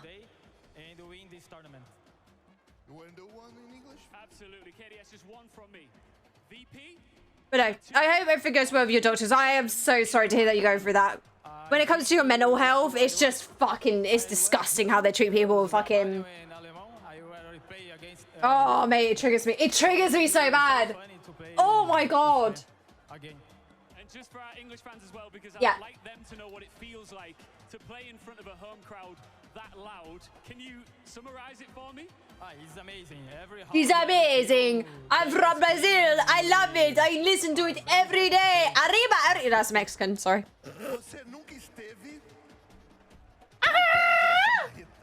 Definitivamente. Como você se sente? Tá pertinho, tá na final. Não sei nem o que falar, uma sensação incrível. Toda a rapaziada do time tá muito feliz. A gente conseguiu finalmente chegar numa final.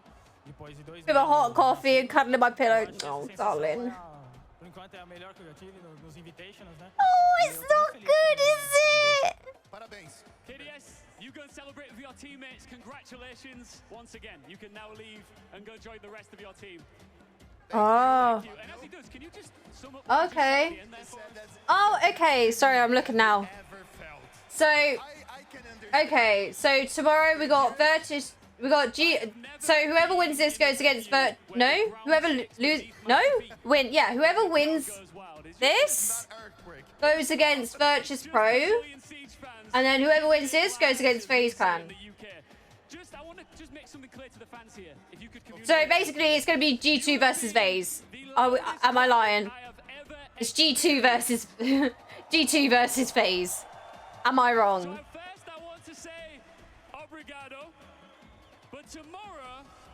Coffee is black because the milk creamer hates my stomach right now. Oh god, yeah, no. G2, and then whoever faces VP, Sunday is final. Yeah, but I'm saying, right, G2 are going to win this. And then it's going to be G2 versus VP, because G2 ain't losing this. They ain't losing. So then it's G2 versus... No, it's not probably. It's 100%. There's going to be G2 versus VP, and there's going to be G2 versus FaZe. Technically. I'm sad DZ is out. I'm not. I'm not. I'm not. I'm not. G2! Really? hear some. Yeah. W7M! Okay. Do you have your answer? I think we do. All right, let's close this show. She's standing alone on that great, my friend. No, the only reason I was rooting for Dark Zero was because of Bolo. There is absolutely nothing. Bololo. There's nothing like it. I hope that we get to see you watching at home at one of our events in the future. For now, we're just going to wrap up our day here together. Hello, I'm Milosh, your host. With me is Fox and Bololo. players to help us lock this all down. A valiant effort from Virtus Pro to try to bring it down, Laxing, but FaZe at the end. What a way to close out the Shield play. I mean, what a way to close it out. Oh, I can't wait for bed now. Yippee. Lessons from Vidiking and how to play Monty Yippee. That was a masterclass. I think there was like 30 seconds left in the round, and he dwindled that all the way down. I could only feel for Dan what that was going through his head. Honestly, I don't know if we can get Ow! or something, because there has to be something for Kino to learn in this. That was such a good play from Always, man. I'm so sad they lost that. That was so good from them. But the whole game Vidiking, in particular, playing those shields, being the thorn in VP's side, the clash on defense. As advertisement, mainstream is approaching end for the night, and my Apex. Hey! I would join in the Apex, but I would have to download in my sleep. And to just touch up on Vidiking again. I mean, I'll happily reinstall it if people actually want to play it. I'll happily reinstall it. As long as there's people to actually play with. Does not mean that you don't play a tremendous role on that team. And Vidiking closed out this round, closed out this game to secure a grand finals for them. Yeah, Imagine not wanting to do midnight ranky, shake my head. What do you mean? I've got to take my medication in 10 minutes. They give Virtus Pro these false sense of securities, let them set up, and then there would be the clash pushes up, C4, and retakes from all angles that would just be able to completely tear down Virtus Pro. I think they rally and maybe get somewhere. Yeah, it's on my Apex. Gonna see if I want to play it first, and I'll reinstall my PC, my Xbox. Oh! Maximum as Brazilian teams do. That is incredibly impressive as a strategy, and you two have been on the opposite end of it. I mean, yeah, we have. I mean, it's always rough to find yourself in a position like that. And like I said, you know, you got to feel for Dan being in that 1v1 where the game is on the line, tournament is on the line, and you just can't close that out. Yeah, I mean, the shields are very difficult to play. As some of you may know, I played shields for my team a lot. I mean, the Clash 180. I mean, we didn't see any Clash 180 today, but I was still impressed. Hey, that was beautiful. I was still impressed with how Vidiking was able to pretty much carry his team. He is the main IGL for the team, so he was able to give the exact communication on when he needed to have the rest of the team sync up and attack on point. And actually, it's kind of a, how do you say, a clinic on how to prevent a plant. That was round number 1. Fox, you want to break it down? Of course, I'd love to. Round number 1, first out of the gate, we were so impressed with what Vidiking. Yeah, VP's depressed me. Not gonna lie. That was good, getting the clash, man. That was fucking good. The thing is, they lost, but they got some good ass fucking kills. That's what's the most annoying bit. They've done some good ass plays, but then they just fuck up. Like, fam.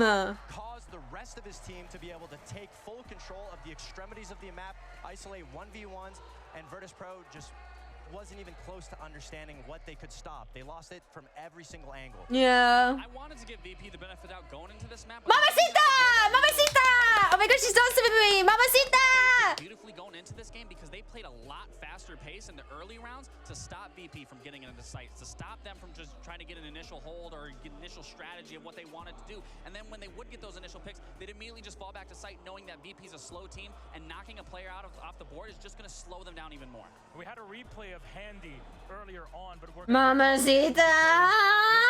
definitely to be highlighted. Might look a bit quiet, reserved, but not on the server. Not in the server at all. We highlighted him before the match started. He is the main person on FaZe that will get in the map, take position, set up the drones for his teammates. He'll set everything up, and then once his job is done, he's able to become a slayer. You see right here, jumping in, he's always getting these picks after his job is done. He's one of the guys that is reserved at the start, but once he's able to be given the flexibility, given the freedom,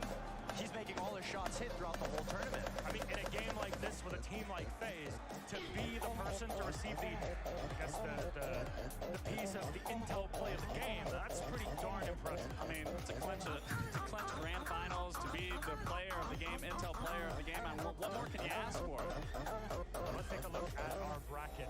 Everything that's happened so far today. 3 matches, and they gave us this. FaZe Clan, of course, defeating Virtus Pro. They will be the first team in our grand final. Reminder, FaZe Clan are no slouches, that's for sure, and they have seen grand finals many a times over the past few years.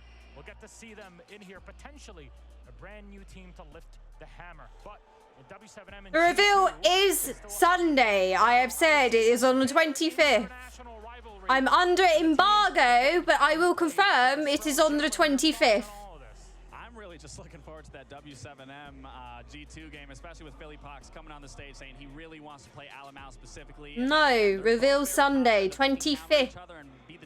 It's in my contract. I think every Brazilian team wants to face Alamau on stage, especially in Brazil. I really don't know who the crowd would root for, but if the crowd was crazy today, I'm expecting something insane. You know, the microphone, like, say what's going to happen tomorrow in a minute. You can even believe it just because, reminder, hey, Fridays are usually people still at work, they're usually still at school, they got stuff to do. That's okay. That's why we're expecting Saturday and Sunday. I mean, already today. This was still full. It's still full. I've never been in a stadium where you feel the... It's still full. I see empty seats. What are you lying for? Why are you lying for? I like that sound. Look at all those empty seats. Do you know the word full?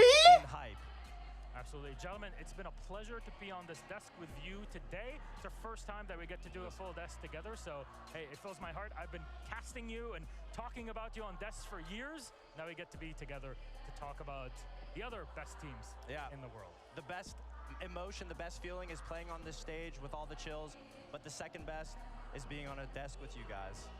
Oh, he's so cute. Thank you very much, Fox. Lax, I mean, this is a teammate to have. No, I mean, me and Fox have had tons of history, tons of ups and downs. I mean, the biggest thing is we played. We're now on the desk together. Who's to say we don't come back and win an SI? Right. Everybody wants to play, right? When you feel it here, and for those that are watching at home, Year 9 reveal. Host stream. 25th of September of February at 7 p.m. Can I just say one thing, because my parents give me crap all the time for this? Mom and Dad and everyone at home, my family, I absolutely love you guys. I couldn't do this job without you, and same with the fans and all the supporters. Thank you very much. There we go. We're all one big family here, either in the talent or the players, or all of you. We're part of the one and same in Rainbow Six. For that, we'll see you tomorrow morning. Oh my God. More action here live from Sao Paulo. Till then, I can't wait. I've waited so long to say this finally. Yippee! Love you so very much. Good night. Good night. I fucking hate those drums. I hate those drums. I hate those drums. I hate those fucking drums. Why the fuck are you playing the drums through the whole fucking thing? Ree! Anyway, right, I'm gonna end stream. I am going to end stream because I need Betty buys. I do. Oh, right. Oh, man.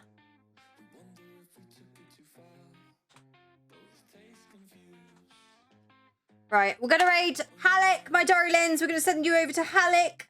What we had to do. Vincent, thank you so much for the gifted sub today. To get it all. Good night, good night. I shall see you all tomorrow. Yeah, to see who's gonna win. Who's gonna go to the finals tomorrow. Huh? But yes. VP Sleeper more, that series that I'm doing tonight, exactly. But yeah, I will see you all tomorrow. Have a great rest of the night. I love you all. Stay poggers. Good night.